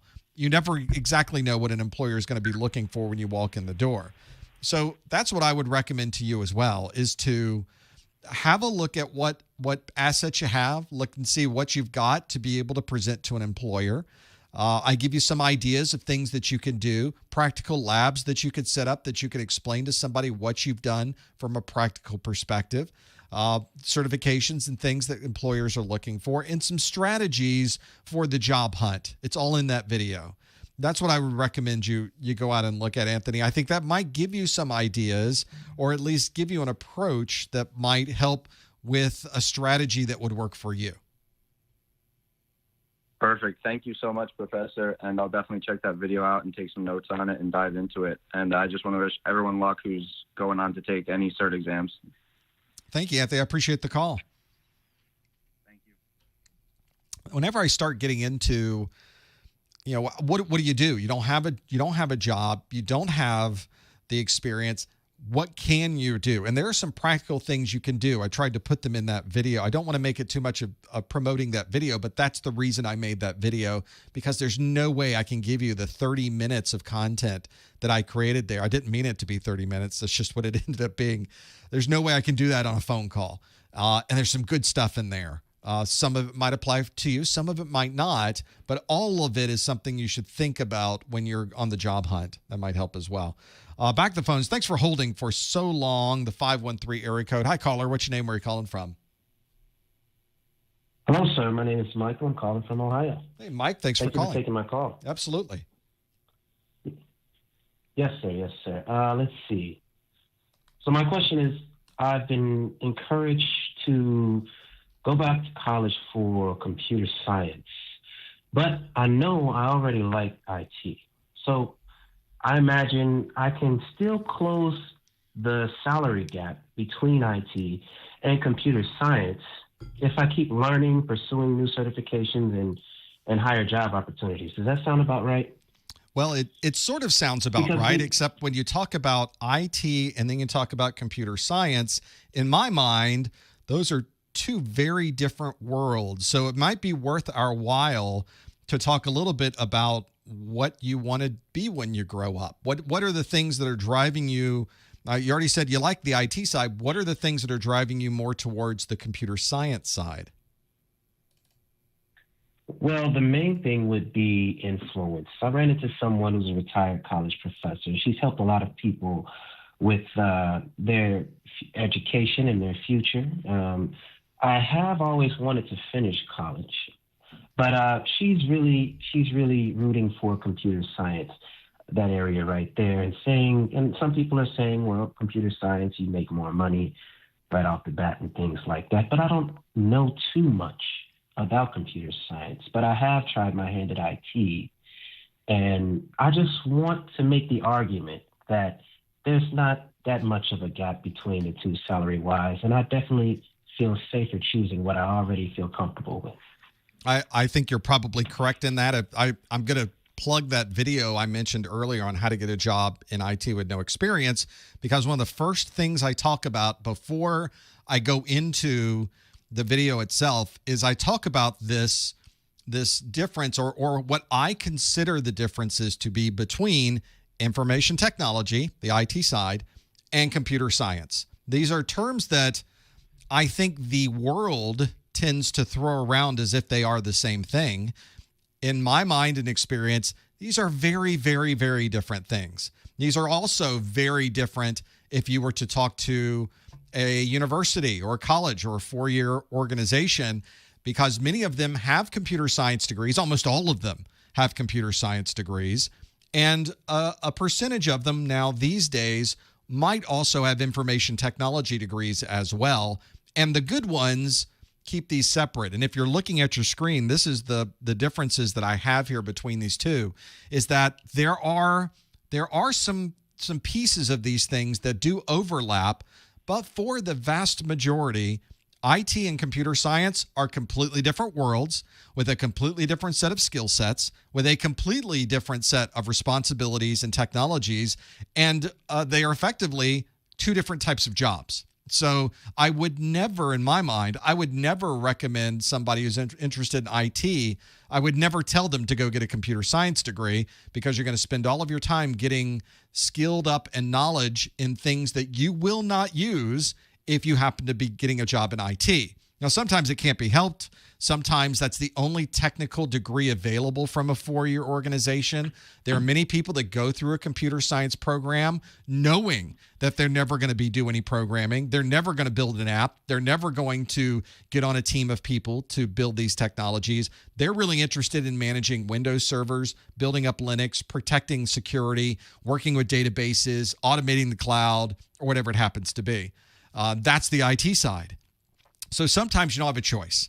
I just can't imagine those spending the time and the money to go get a computer science degree, especially from a four-year school, and then not using that, or in somehow not wanting to do that particular job. Why make it computer science? Why don't you go get a electrical engineering degree? Why don't you get a degree in business management, like I did? That's one where there's just as much information technology and a business management degree as there is in a computer science degree, which is to say there's not really much there at all. So I would not conflate those two. I would not put them together. I would really encourage you to look at what the computer science program at that school is offering and see if it really has any connection to Windows, Linux, cloud, databases, cybersecurity, or whatever it happens to be. Because spending all that time and money doing programming that you're never going to use when you come out of it is it's kind of I don't want to say a waste of time, because those are interesting skills, but you're never going to use those skills on the IT side. Right. And with that, I definitely agree with you. And I've already begun my, I won't say career, but my path into the career for information technology. I suppose just for curiosity, or her curiosity's sake, the one that has been counseling me, what would it take to get to that higher salary mark, maybe $90,000 in IT? I want to start off by trying to earn all three core certifications for IT.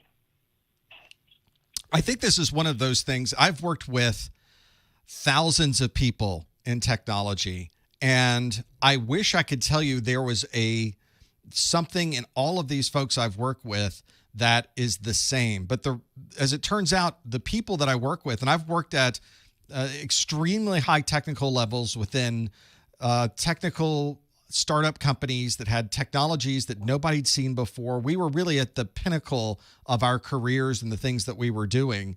I worked with people that had no college degree that were making well into six figures.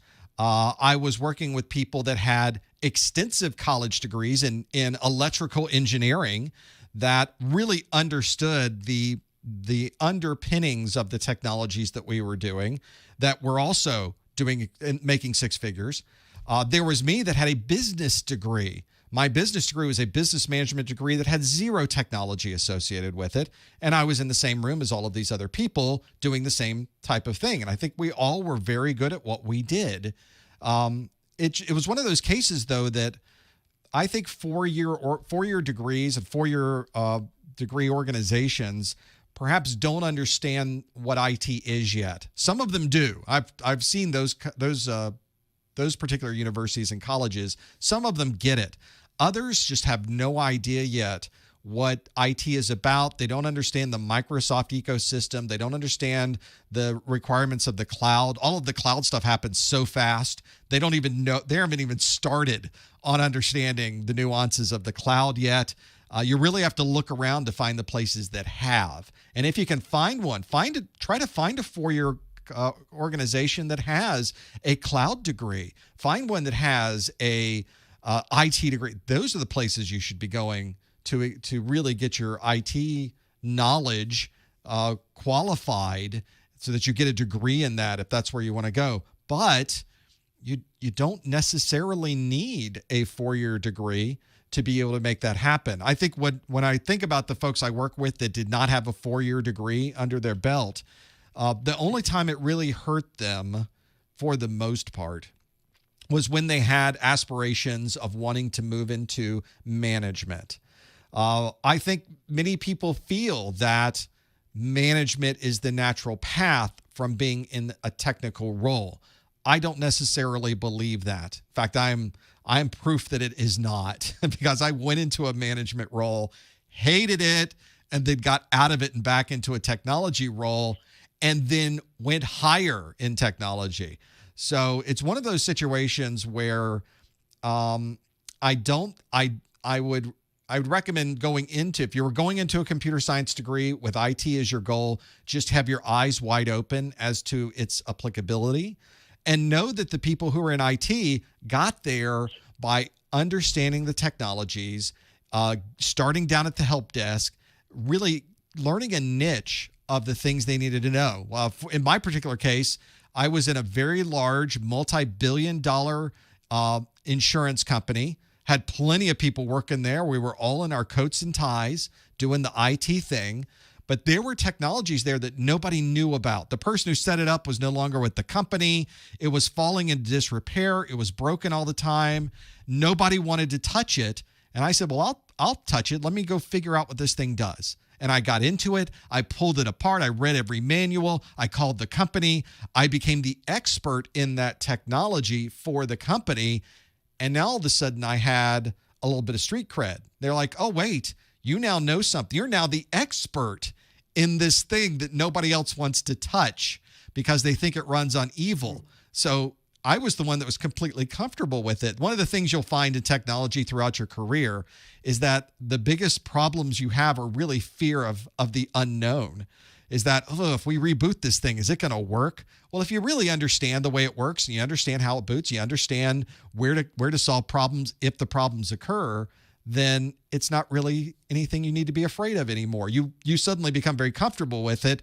People see that you're comfortable with it, and now you're the expert in it, and you simply use that knowledge to go to the next level of your career. And you keep doing that. You keep finding the niche, keep learning everything you need to know about that niche, learn more about that niche than anybody else around you. You're now the expert in that niche. Go to the next one. If you do that, you can become extremely well paid in IT without any type of formal degree whatsoever. It certainly helps to have the formal degree because I think it helps you in other aspects of your job. It helps you in communication. It helps you in writing emails. It helps you in creating reports. It helps you in creating your change control documentation. All of those things are important. They're horribly boring, but incredibly important to the things you do in your job. So everything you learn will be helpful. I think IT is one of those places where you can really excel without any type of formal education. And boy, that drives the educators just crazy. They really want you to get that 4-year degree for some reason. They're really stuck on that, and I understand why.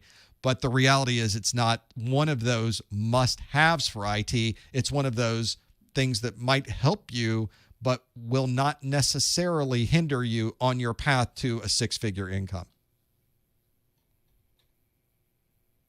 I definitely agree with what has been said. And what it sounds like is just that this field in IT, it's just, it's so vast. It's hard to give a definite answer as to how far you can go and when you can get there. And so I've definitely decided with much more confidence now that I will start off without a college degree and see how far I can go with the certifications, with the experience, with the job networking before considering a formal education if I ever do. Because I've actually started off, what started me off was a nonprofit organization called Perscolas. And so I do recognize that there are other opportunities out there. And I'm glad that someone agrees that you really can go pretty far without that formal education. Thank you. Those colleges will be waiting for you if you ever decide that you need them. So that's always a good option for you. Best of luck, Mike. Thank you. Thank you. That's one of those situations, too, that I don't want to be that person who is, you don't need college, because there are some very valuable skills I began to learn when I got my 4-year degree. And some of those things I didn't use for a very long time in my career, or I didn't perceive myself as using them. But eventually, those things that I used, suddenly I got into a management role and they said, well, we need to work on the budget. I'm like, budget? Yeah, I remember something about budgeting that I learned in a cost accounting class that I took many years ago. Let's see if I could remember some of that. That's one of those situations that might help you as well. So maybe that will do it. So, but the people I worked with some people that were the smartest, brightest, sharpest people that I've ever worked with. They were extremely successful in their job and successful financially with what they were doing. No college degree.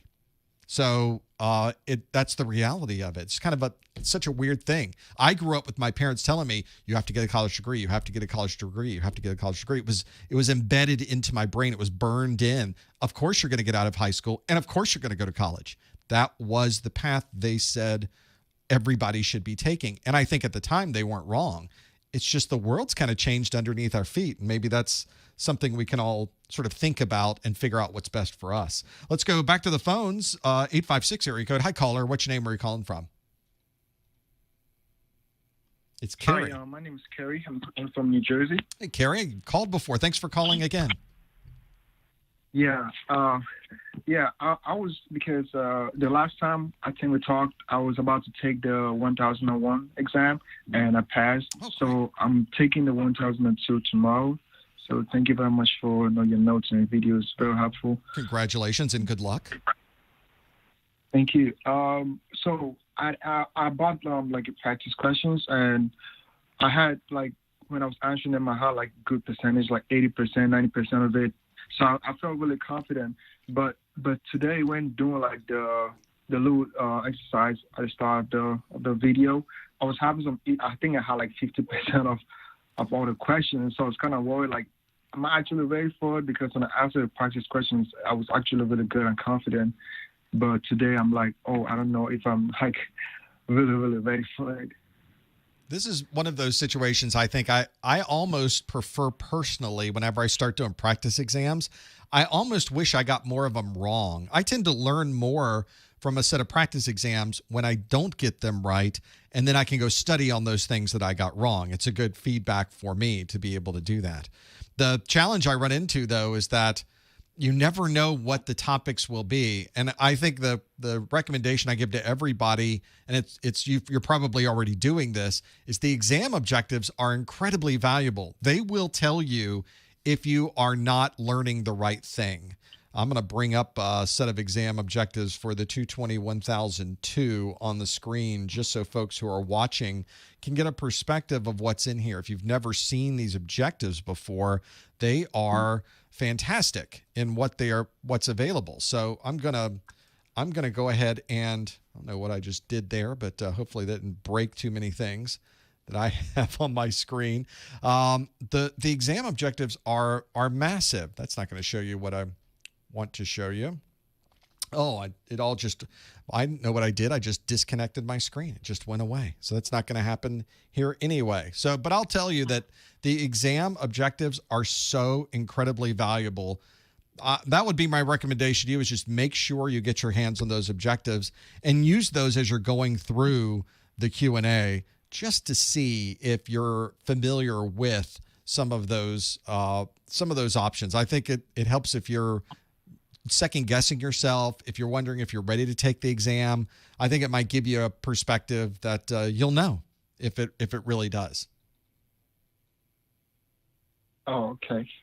So another question I have is like my path is to like go to like cybersecurity. So I know the last time we spoke you said there's not exactly like a clear path to go there, but like what certifications would you recommend? Because I don't know, like I know some certifications have prerequisites of others, so or something that you got to learn to be able to be better. For example, it's good to learn CompTIA A plus to be better in networking plus, and to learn networking plus to be better with security plus. So is that like the particular path to take to go to cybersecurity? I wish I could tell people, yes, there is a path to cybersecurity. It's a single path. Here's the steps you take. Here's step 1, here's step 2, and here's step 3, and poof, you're in cybersecurity. There isn't. Cybersecurity itself is incredibly broad. There's so many different things that you could end up doing in cybersecurity that's not a good example of what to do with that. So that's not something I would tell people is a really good choice for those things either. I think probably the thing I tell people that makes the biggest difference in cybersecurity is having a good foundation in networking. And I often give this example primarily because my last job that I had, I worked 7 years at a next generation firewall company as a systems engineer. And I was the one that had to go tell people, here's how this technology works. I had to set up this technology, and then I had to make it do what I said it would do. So you had to have a really good understanding of the network side of things so that you could then show them the security side of things. And a good example of that is knowing things about how to set up VPN connectivity, IPsec VPN, which is primarily routing and configurations of the security pieces. It's setting up and making sure you can plug these firewalls into a layer 3 implementation, into a layer 2 implementation, or even a layer 1 implementation with some of these next generation firewalls, and being able to plug them into an enterprise network that's set up currently as a redundant network. Maybe it's a network that is running as one that is always on and a standby connection, or maybe they're both active at the same time in an active-active configuration. How do you plug these in so that they'll work properly? How do you plug them in so that the flow of traffic is able to be interpreted properly through the firewall? How do you set up the end-user VPN connections for people that are traveling around the company so they can connect in and be able to access this? These are all networking questions. We haven't even gotten to the firewall rule part of this yet. This is all just plugging it into the network and making sure everything can talk to each other. So that's why I tell people, if you want to get into security and you want to be very successful in IT security and anything dealing with cybersecurity, get as much networking knowledge as you can. Learn as much you can about switching, about routing, about the routing protocols, about connecting in and understanding the protocols running over those networks. That's the thing that's going to allow you to layer on top all of the security knowledge. So if you don't have the foundation for the networking side, you'll never know how to implement this technology and be able to make it work from the very beginning. So that's probably my biggest recommendation, is knowing how to do that, Carrie. Okay. All right. Thank you. Thank you very much, sir. I appreciate the call. Thank you for calling. It's one of those that I don't think people will really think a lot about, because knowing how to get to that point, knowing how to plug in the device, the next generation firewall, plug it in as a layer 3. Well, how do you route from this device through it? How do you let devices on both sides of the firewall know how to get to the firewall? Those are a challenge. Just being able to set up the network and be able to engineer the entire thing it's a networking task before you even hit the firewall part of it. That was one that became important for us. Back to the phones. Let's go to Orlando and Megan. Thanks for calling. Hey, thank you for having me. Can you hear me okay? We hear you just fine. Go ahead. Okay, great. So, I know you've fielded a lot of career course kind of questions today, so I hate to, bring this up again. And I've definitely watched your 30-minute video, which touches upon all of this. However, I just had one question. I'm a bit torn. So I've been doing a lot of lab work, and I, booted up a Ubuntu machine on a virtual machine, Great. virtual box. And I've been doing tons of stuff with that, learning Bash. I'm having the time of my life. It's honestly fun. I just, kind of went down that rabbit hole, set up a whole elk stack, did OpenVPN, did SSH, all that stuff. Great. Sorry, I'm bragging a little bit. That's but good. The point I'm trying to make, yes, but the point that I'm trying to get to is that I've really dove into this Linux world. And I'm getting some, I have a mentor and he's in DevOps, but he's said to me, just go Linux, go full bore on Linux. But all the jobs that I'm looking for, because I'm not even in IT at this point, are, they're saying, oh, you need to know Active Directory and you need to know PowerShell. So I'm thinking, I've already sunk 100 hours into Linux and I love it. And I know I want to go that route at some point. But I feel like I kind of have to sell out a little bit to Active Directory and PowerShell just to get my foot in the door here. I wonder if you had any advice on that. Gosh, having the understanding of multiple operating systems and being able to work with, and I'll throw another one out, throw Mac OS into the same pile of things, because I think a lot of IT people either have a negative or a difficult time pulling that into their wheelhouse as well. But the more you know about the more operating systems, the more valuable you will be as a technical person. Knowing Linux is absolutely important. Every organization in the world has some type of Linux in it and is able to, they have some implementation that they are using. The vast majority of enterprise operating systems, though, is Windows, and it continues to be Windows. As much as everyone wishes it was Linux, as much as we all wish it was Mac OS, it's Windows, and Windows means there's going to be a massive Active Directory piece of this. And although Linux people are very proud of their Linux, and they should be, I'm one of them. If you're on ProfessorMesser.com right now, you're on Linux. If you're watching this right now, you're on a Windows streaming server. So there's a little bit of both that you're getting right now on this live stream. And of course, all of the things that you were seeing were on Mac OS. But the Active Directory is so powerful. It allows you to manage everything so well, all from a very distributed and yet centralized perspective that, of course, these organizations are going to use Active Directory. Linux doesn't even come close to approaching the flexibility of Active Directory, nor does Mac OS. So, of course, these companies that need entry-level techs, they need somebody at the help desk, and you need to get your foot in the door. The vast majority of these jobs are going to be Windows jobs. They're going to be getting someone in who can help people solve their Active Directory problems. And I've done it. I can't log in. I have locked my account. I now have to call the help desk and have them unlock this thing. That is your common things that you do on the help desk. That's a very common piece that you would have. Somebody needs to have a new laptop deployed. Well, let's set them up in Active Directory. We'll make sure this laptop is part of the Active Directory database. We'll make sure it has all the apps they need. We'll ship it off to them. Those are help desk entry-level type things, but that's what we're all using. We're all using Windows on these systems out in the field. Now, the last job I had, my primary workstation that the company gave me was a Mac OS device. So they had half the people in the company running Windows, half the company running Mac OS. That's probably an unusual distribution for many organizations, but sometimes you do run into that.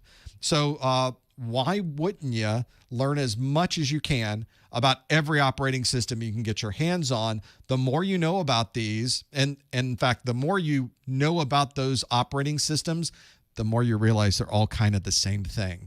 The apps are in a different place. The way the screen looks is a little bit different, but under the surface, the way that it is using the hardware, the way that there are device drivers, the way that there's libraries, the way that it stores data on a drive is all pretty much the same between all of these. And if you can be the one that is able to decipher and use all of those and just simply juggle all three of those operating systems as you walk around in the help desk, then you're very quickly going to move up through the ranks, because those are the types of people they need working with the servers, working with the workstations, and doing things that are above the level of the help desk. I think you can't go wrong. Okay. Yeah, that confirmed my suspicions, and I appreciate that. And may I ask you just one little technical question on top of that? Sure. Earlier you had mentioned 802.1x, and I've kind of Googled this, and I'm still not completely clear on the differentiation between, now it looks like so there's 802.11x, and that's the standards like A, B, G, N, right? So 802.1x, that just indicates that you're using radius rather than WPA2. Is that correct? Well, let's talk about understanding. Let's talk about letters, and let's talk about IEEE. So this is sort of the standard that IEEE uses today. If you see an IEEE standard that uses lowercase letters like 802.11a, 802.11b, 802.11g, 802.11n, 802.11ac, if you ever see those written, you'll notice they're all lowercase letters. 802.11g, n, ac. That means that they are an update to the existing 802.11 standard, which is the update on the standard on wireless networking. So anything with 802.11 and then a lowercase letter next to it means that that is one of the updates over time that they have made to the 802.11 wireless standard. There is also this standard called 802.1 capital X. This is the same thing as 802.1 capital Q, .1Q, 802.1Q for QoS for some of the QoS functionality.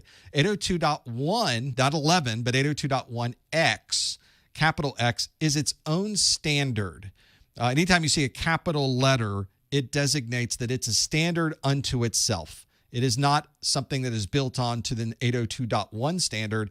It is its own standalone entity. And the 802.1x standard is one that specifies a standard for allowing people to authenticate to gain access to a network. It's effectively network authentication control.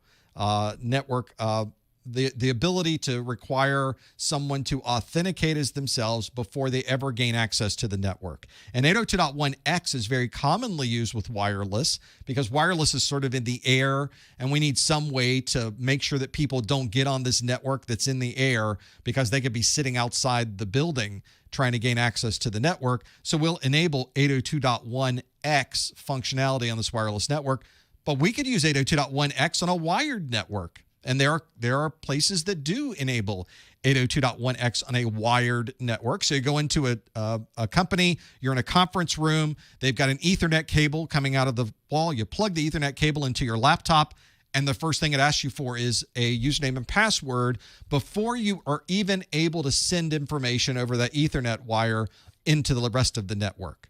So it's a bit of a security mechanism. You have to authenticate to the network before you're ever able to gain access to do anything. So 802.1x doesn't have anything to do with wireless necessarily. It doesn't have anything to do with wired networks necessarily. It's a technology we layer on top of those to be able to provide an authentication control to people who need access to those particular network resources. Okay, that makes it. And now I understand why you have that pet peeve with the X now. It makes a lot more sense. Thank you for that, Professor. Thanks for calling. All right, thanks. I see this all the time. I'll be reading technical books. I'll be reading things, and it'll have 802.1x. The X will be lowercase. Like, it's not lowercase. It's capital. It's capital X. But that's my problem, and I have to deal with that. I'm taking classes. We'll go to 702 area code. Hi, caller. What's your name? Where are you calling from? Hello, this is Everett from Las Vegas. Thanks for calling. What can we do for you? First of all, it's a pleasure talking to you. I was not expecting actually to hear your voice. I'm an IT guy. I work in Las Vegas as a help desk support. Great. And I'm from Middle East. I've been here for 5 years, and I love computers. I have my internet shop back home, and this is how I learned how to cable, to build computers and everything. I came to the States, and my dream was to be as much as needed as I can be. But my problem is this is my second job, and I work in an environment I don't have motivation. And what does that mean? I have no people around me to be competing with. So I'm kind of like stuck with what I do. I'm a fast learner. I know how to do everything. I manage multiple locations. I'm the only IT guy. They never needed anybody more than me. So I'm kind of like down. I don't have motivation to learn anything. And if I try, I just give up too fast. And I'm stuck where I am because there's no competition. I don't know if I'm thinking wrong. That's why I wanted to talk to you. I don't think you're thinking wrong. You have some advantages, of course, because Las Vegas as a IT area, there are tons of IT jobs in that particular part of the world. There's and they are varied. A lot of people think of Vegas as just the gaming side of things, and certainly there are IT jobs on the gaming side, but there are all kinds of organizations in Las Vegas. I used to go there a lot when I worked as in that insurance company I was mentioning earlier. We had a big office in Las Vegas, so I would go there and have to take care of the networks and the systems in the Las Vegas office. And it is its own standalone city that I don't think a lot of people consider as being a mecca for IT. There's certainly a lot of great IT jobs in that particular area. But you bring up a good point about, and I've mentioned this on other study groups, is the way that we tend to move up in IT is, sometimes we can move up within our own organization, and that's great if you have the opportunity.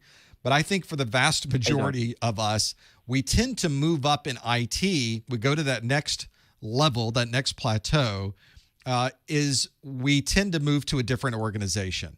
And the real problem is that we don't tend to sometimes know when the proper time is to move to that organization. The way that I've always told people is, if you go in the room and you're going to a meeting, it's the normal meeting you go to, you're planning out the next project, or you're in the middle of a project, and you're the smartest one in the room, or you're the one sort of running the project, you're the one setting the direction and designing the technical side of things, and you're not really in a position where you're throwing things across to other people and getting feedback from others, then that's probably your sign that it's time to move somewhere where you're the dummy in the room. The only way you're going to be able to learn is to be able to have other people around you who are much smarter, who know a lot more about these technologies than you do, so that you can learn from them. And there's, of course, an advantage to being the smartest one in the room.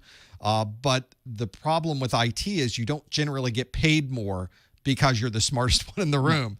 Usually you have to go to that next job so that you can make more money, sort of build on what you already know, and then now start learning as much as you can from those other people. That's the way it's always happened throughout my career, is whenever I moved into that organization that had the smarter people, this was great. Now I can be the dummy in the room. I'm the one who always asks the questions anyway. I have no problem telling people, I have no idea what you're talking about. You're going to have to back up and go through that whole BGP thing again so that I can understand how you configured that.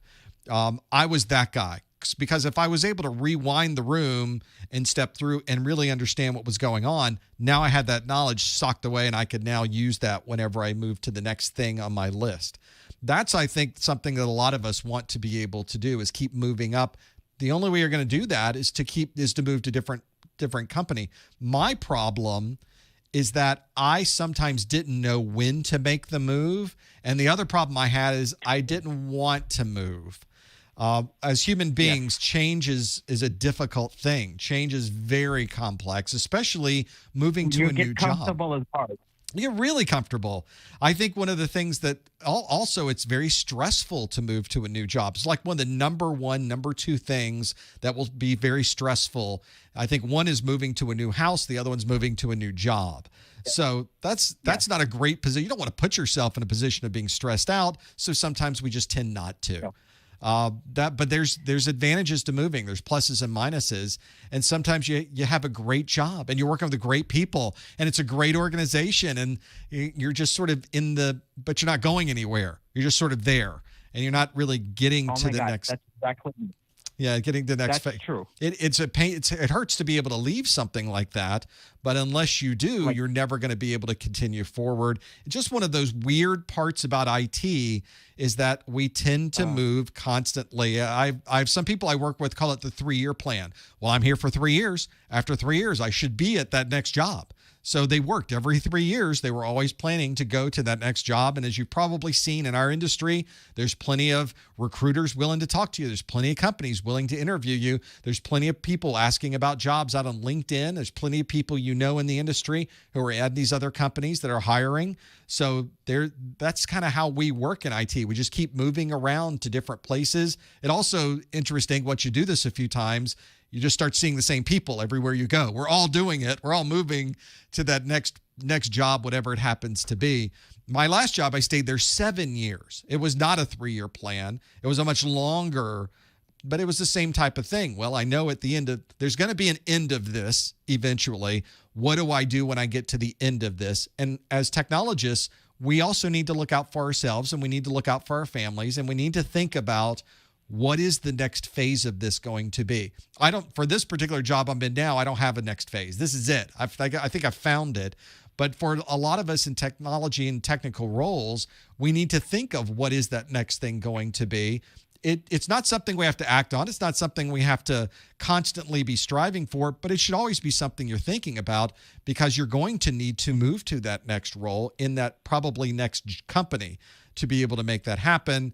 It's sort of putting your mindset in the right place so that it doesn't become a stress-filled situation. It's more of, well, this is the normal process. This is the nature of what we do. It's the circle of life in technology. It's just time to go to the next thing.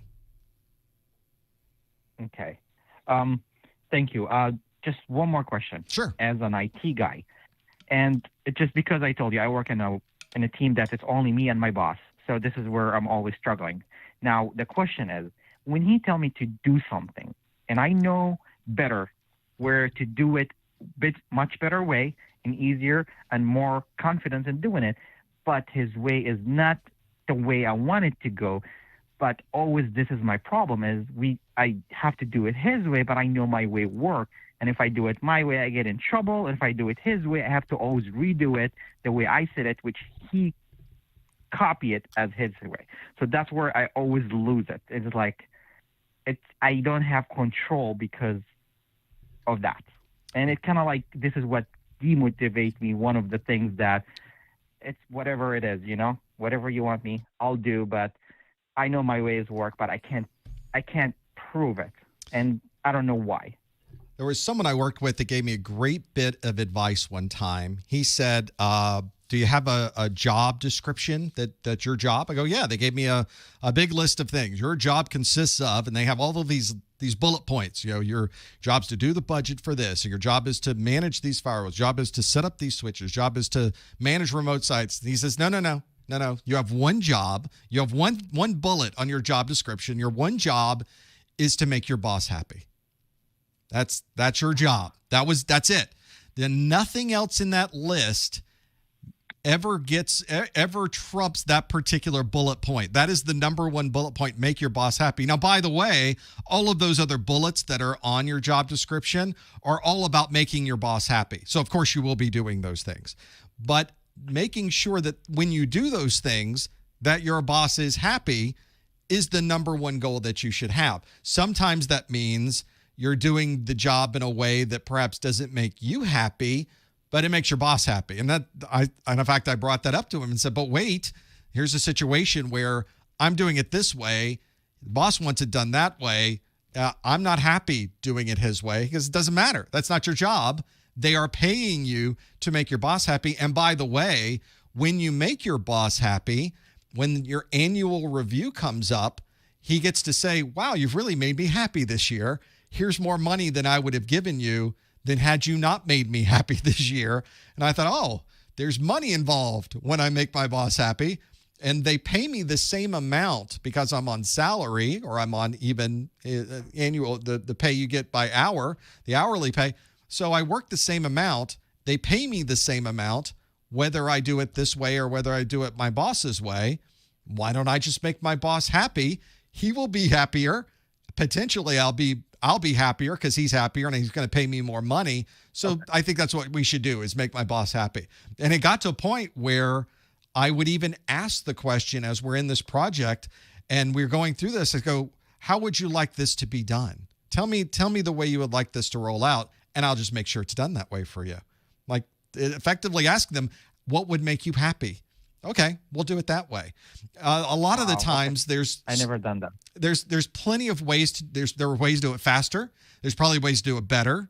But there's probably not ways to do it more secure. Now, if it was a situation where your boss was telling you to do something that was clearly going to create a significant issue, it was going to bring things down, it was going to break things, it was going to make things less secure, of course you would let your boss know about it, but they get to decide how that goes. Well, I don't want to do that, or I do want to do that. Okay, I will do it exactly the way you would do it. We're going to make you happy, and then we're going to do the next thing. Now, ultimately, for me, it got to a point where I wasn't able in my mind to get to a point where my boss I couldn't make him happy. There's nothing I was going to be able to do to make my boss happy. I realized at that point I needed more control. That was something you just mentioned, that word control, and being able to do that.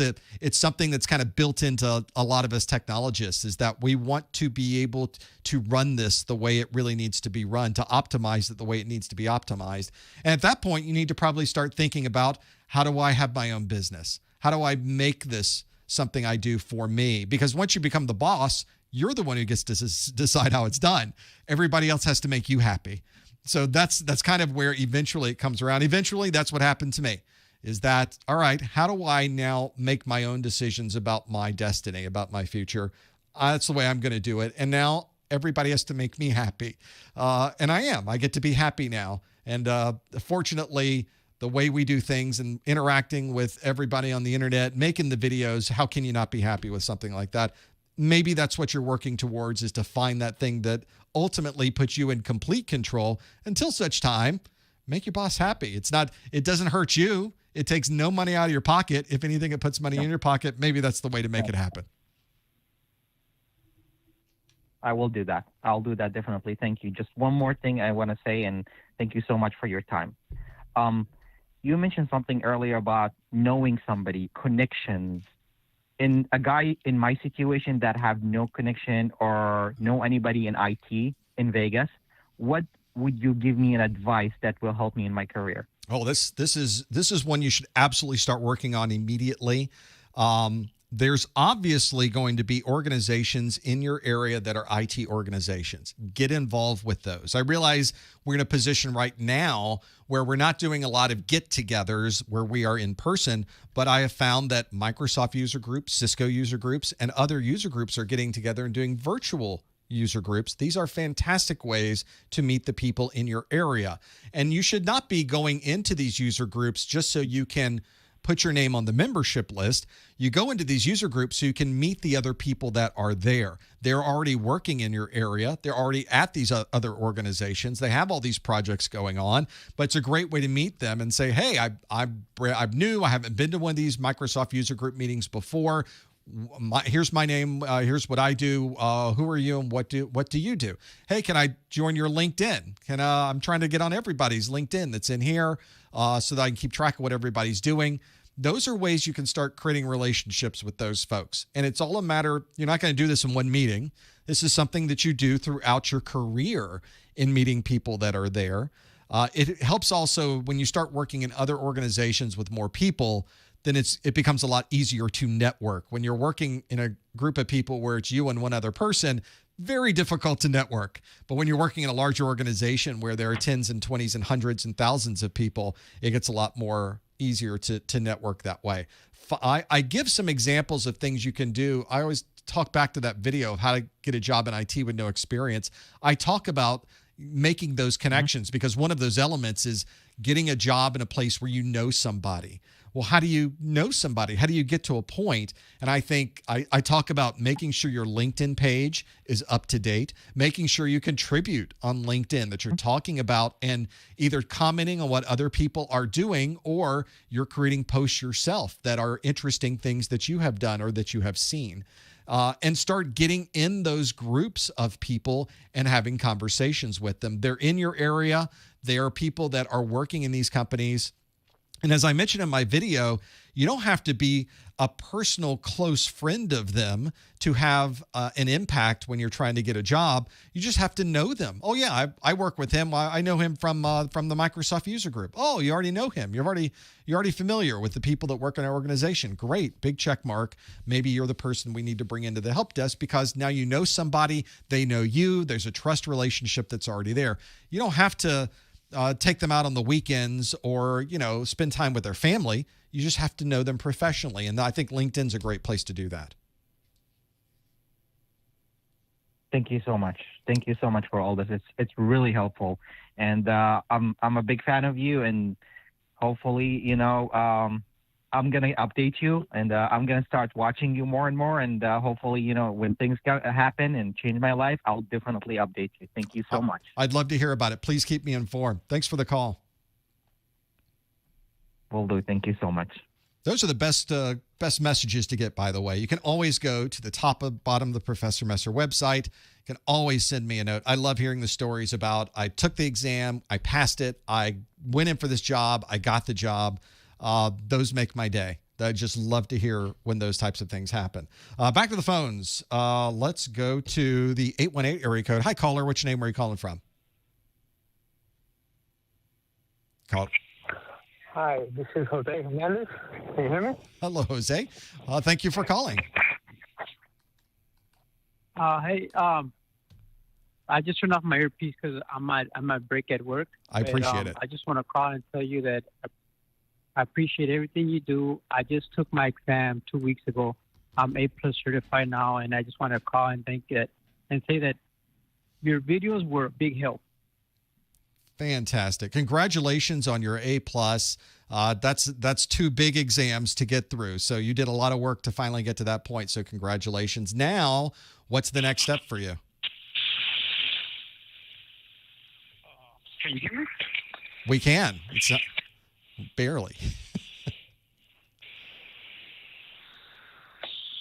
I think we might not be hearing each other very well, but I was asking what the next step might be for you.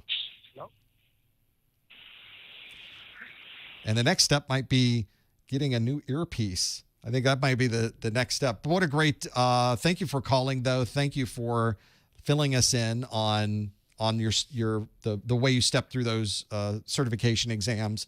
The one thing that I think never ever gets old is hearing when people are successful with these certifications.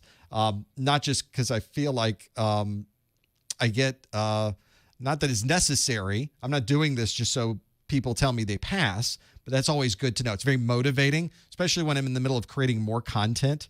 That's the one that is the real motivating piece of this. So I can come back in here and make some more of these and make more of that. So I realize we didn't have a good connection there, but please, you're more than welcome to call back probably the next show. I think we're getting close to the end of this one, but please send me a note and fill me in if you have other questions with that.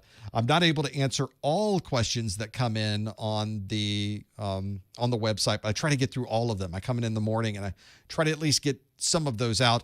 I usually have much better luck talking to the chat room and having people call in. Tend to be a better way to answer those questions. Certainly a more efficient way, it seems, at times to be able to make that happen. Let's go back to the phones, and we'll go to the 202 area code.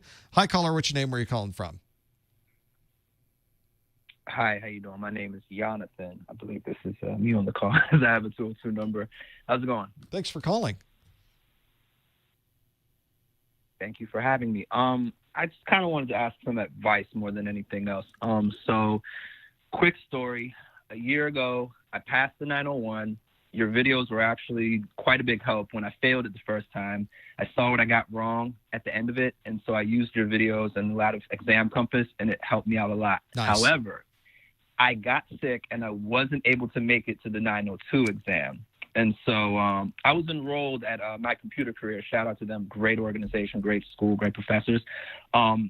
I was enrolled with them. And so I went from their regular basic intro course into IT into the higher end courses, which included cybersecurity, ethical hacking, different things like that. And so I think now where I'm stuck at is, where do I start first? Do I start with what I left off at with the A+, or do I go straight into the CCNA and the ethical hacking things that I'm a little more interested in? Because my ultimate goal was to do security in networking and cloud with a specialization in ethical hacking. So I don't know where I want to start first between A+ and just get the easy stuff out of the way with the CompTIA trifecta, or just shoot for the moon right now. So I guess that's kind of where I'm stuck at right now. So I was wondering what your thoughts were. Well, the real question about what to do next or where to go with this is often not determined by us. It's more determined on what the hiring managers want. And I guess the question I have to ask is kind of turn it around and say, what is it? Where are you in the world of IT? What is it that you are working towards? What is going to be that next step for you? Is there a particular job you're shooting for, a particular role you're shooting for? Are you in an IT job now? What is it that you're working on? Gotcha.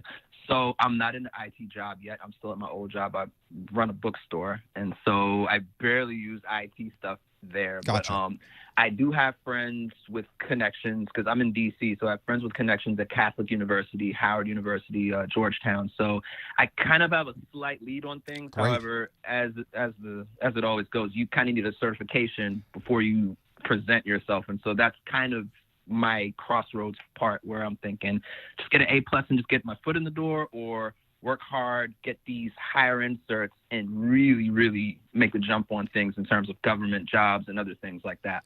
Well, in your particular geography, probably the number one entry-level certification that people are trying to get is the Security Plus. And that's primarily driven by the federal government. The jobs you mentioned, the organizations you mentioned, don't necessarily fit into that bucket.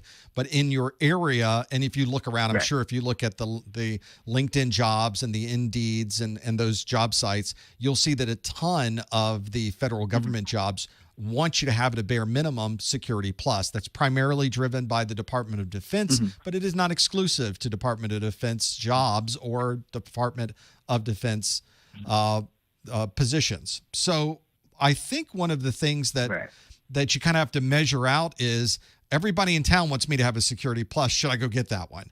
But if you're looking at these jobs at Georgetown or Howard or other places, these are jobs in higher education. They're not necessarily wanting or requiring you to have a Security Plus. A Plus might be a better fit as an entry-level position, because certainly in those jobs, you're going to be dealing a lot with making sure people can connect their tablets and their laptops to the wireless networks. You're going to be doing a lot of wireless networking. There's going to be plenty of connectivity between the buildings and the locations, probably quite a bit of firewalling, or at least a little bit of security thrown into that. So certainly A Plus is a good fit into an entry-level kind of help desk at an institution of higher learning. The thing that you may also find is that some of them might even want Network Plus. It would be kind of unusual for an organization to want something like a CCNA as an entry level. In fact, you want to be very careful that people looking at your resume, if they see CCNA, they may not want to hire you for a help desk position, because that tends to be a higher level job and they don't want you to be bored. They don't want to hire you and then 2 weeks later you leave because you were really looking for a job working with routers and switches. So you kind of have to measure that. There is overqualification. That is a real thing. And you have to think about what the employer sees in you and what they're asking for. I would do your research and find out what do they want to see. It's something I mentioned in that video of how to get a job with no IT experience, is look at all the job postings in an area, maybe grab all the ones from Howard and Georgetown and any of the local colleges and universities, look at all of their entry-level jobs they're asking for, which are probably help desk jobs, see what they're all asking for. Do they all ask for an A+? Do they ask for CCNA? Do they ask for Network Plus or Security Plus? There should be some that start popping up as the same thing. You start to see it over and over again in these jobs. That might give you the direction where you can go to say, oh, okay, everybody seems to be asking for Security Plus, or everybody seems to be asking for A+. Maybe that will set my direction. Maybe that's where I should go with that. Okay. I think that makes sense. I think that makes a lot of sense. Just the things that they're more of, go for those first, and I can kind of specialize and refine myself as I go along, because I know cloud is it's a growing field, and security, of course, is one of the most highest demand fields out there. So yeah, I think you kind of made sense out of this a little bit more for me. It's a little more demystified, if you will. It's all about taking little steps. You got to start somewhere, keep going up the platform, keep going up each little step along the way. You're going to be there before you know it. Yeah, sounds good. I think that's what I'll go for then. Thank you so much. Really appreciate it. Thank you. I appreciate the call. Thanks so much. The real challenge whenever you get into those job hunt type things is to just make it as much of a reflection of what they're asking for. Sometimes whenever we deal with setting up our resume, doing a cover letter, we either tend to make it generic or we tend to make it something that just throws everything on it. Here's everything I know. But the employer's looking for a particular person with a particular skill set, and they're trying to match it exactly. And so you should be customizing your resume to match the job posting. It should be a one-to-one. You don't need to go outside the scope of that. They're not looking for that. If they were looking for that, it would be in the job posting. You need to make sure that's exactly what they want. A human being is going to be ultimately reading this. If you make it through the filter, and if it matches their job posting, you make it through the filter, a human looks at this. They look at it for about 10 seconds. There's something like the 7-second rule, but I say they look at it for 10 seconds, and they look at it and go, does this person match what we're looking for? Oh, what kind of education? What skills do they have? No. And they go to the next one. Or what education, what skills? Okay. Hey, this one seems to match exactly what we have in our job posting. Let me put that in this pile over here. We'll give them a call. And then you go to the next level. Now you have to get through the call. You have to know. I'm not saying lie about what's on your resume. Only match it if you have those skills. But if you can match it and it's exactly right, you're good. But I don't want anybody looking at your resume and going, we need that help desk position filled. Maybe I can find someone with A+. Oh, this person has A+. Oh, wait, they have a CCNA. I don't know if they're really going to fit well on our help desk. They seem to be well qualified. Maybe they'll be good for some networking job later on. That's what you have to watch out for.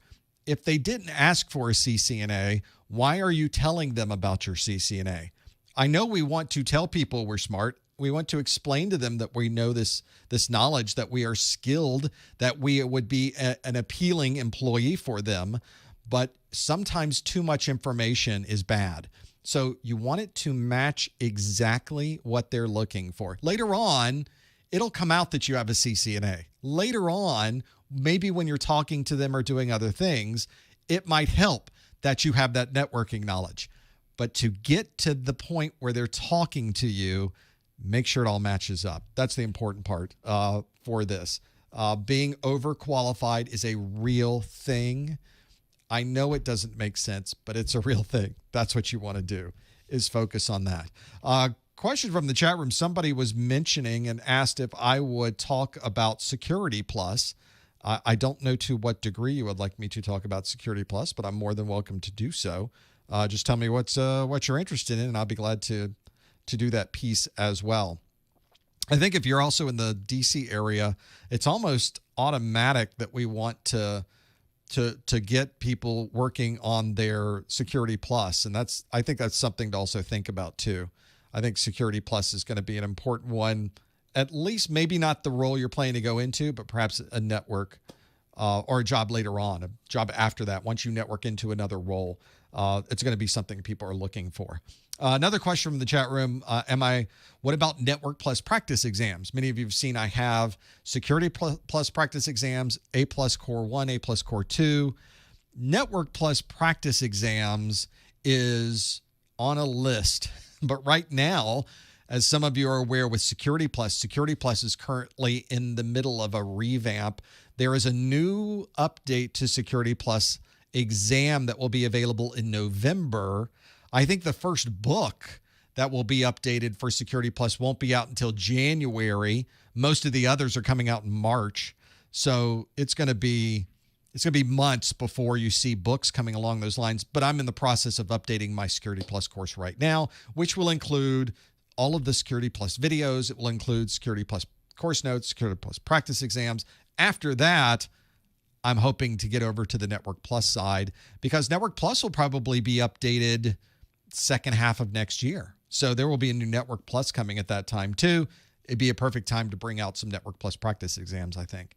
Those take a long time to write, as you can imagine. It's like 400 pages and it's all text, and you're writing text on the question and the answer and why it's right and why the others are wrong, and doing that for hundreds and hundreds of questions. So that one takes a little bit of time. So I think it might make sense for the new Network Plus. We'll have to see how that works out. But I think the timing on that probably will work out that way. It's not something you're going to see in the next few months anyway, just so you're aware, just so you're clear on that.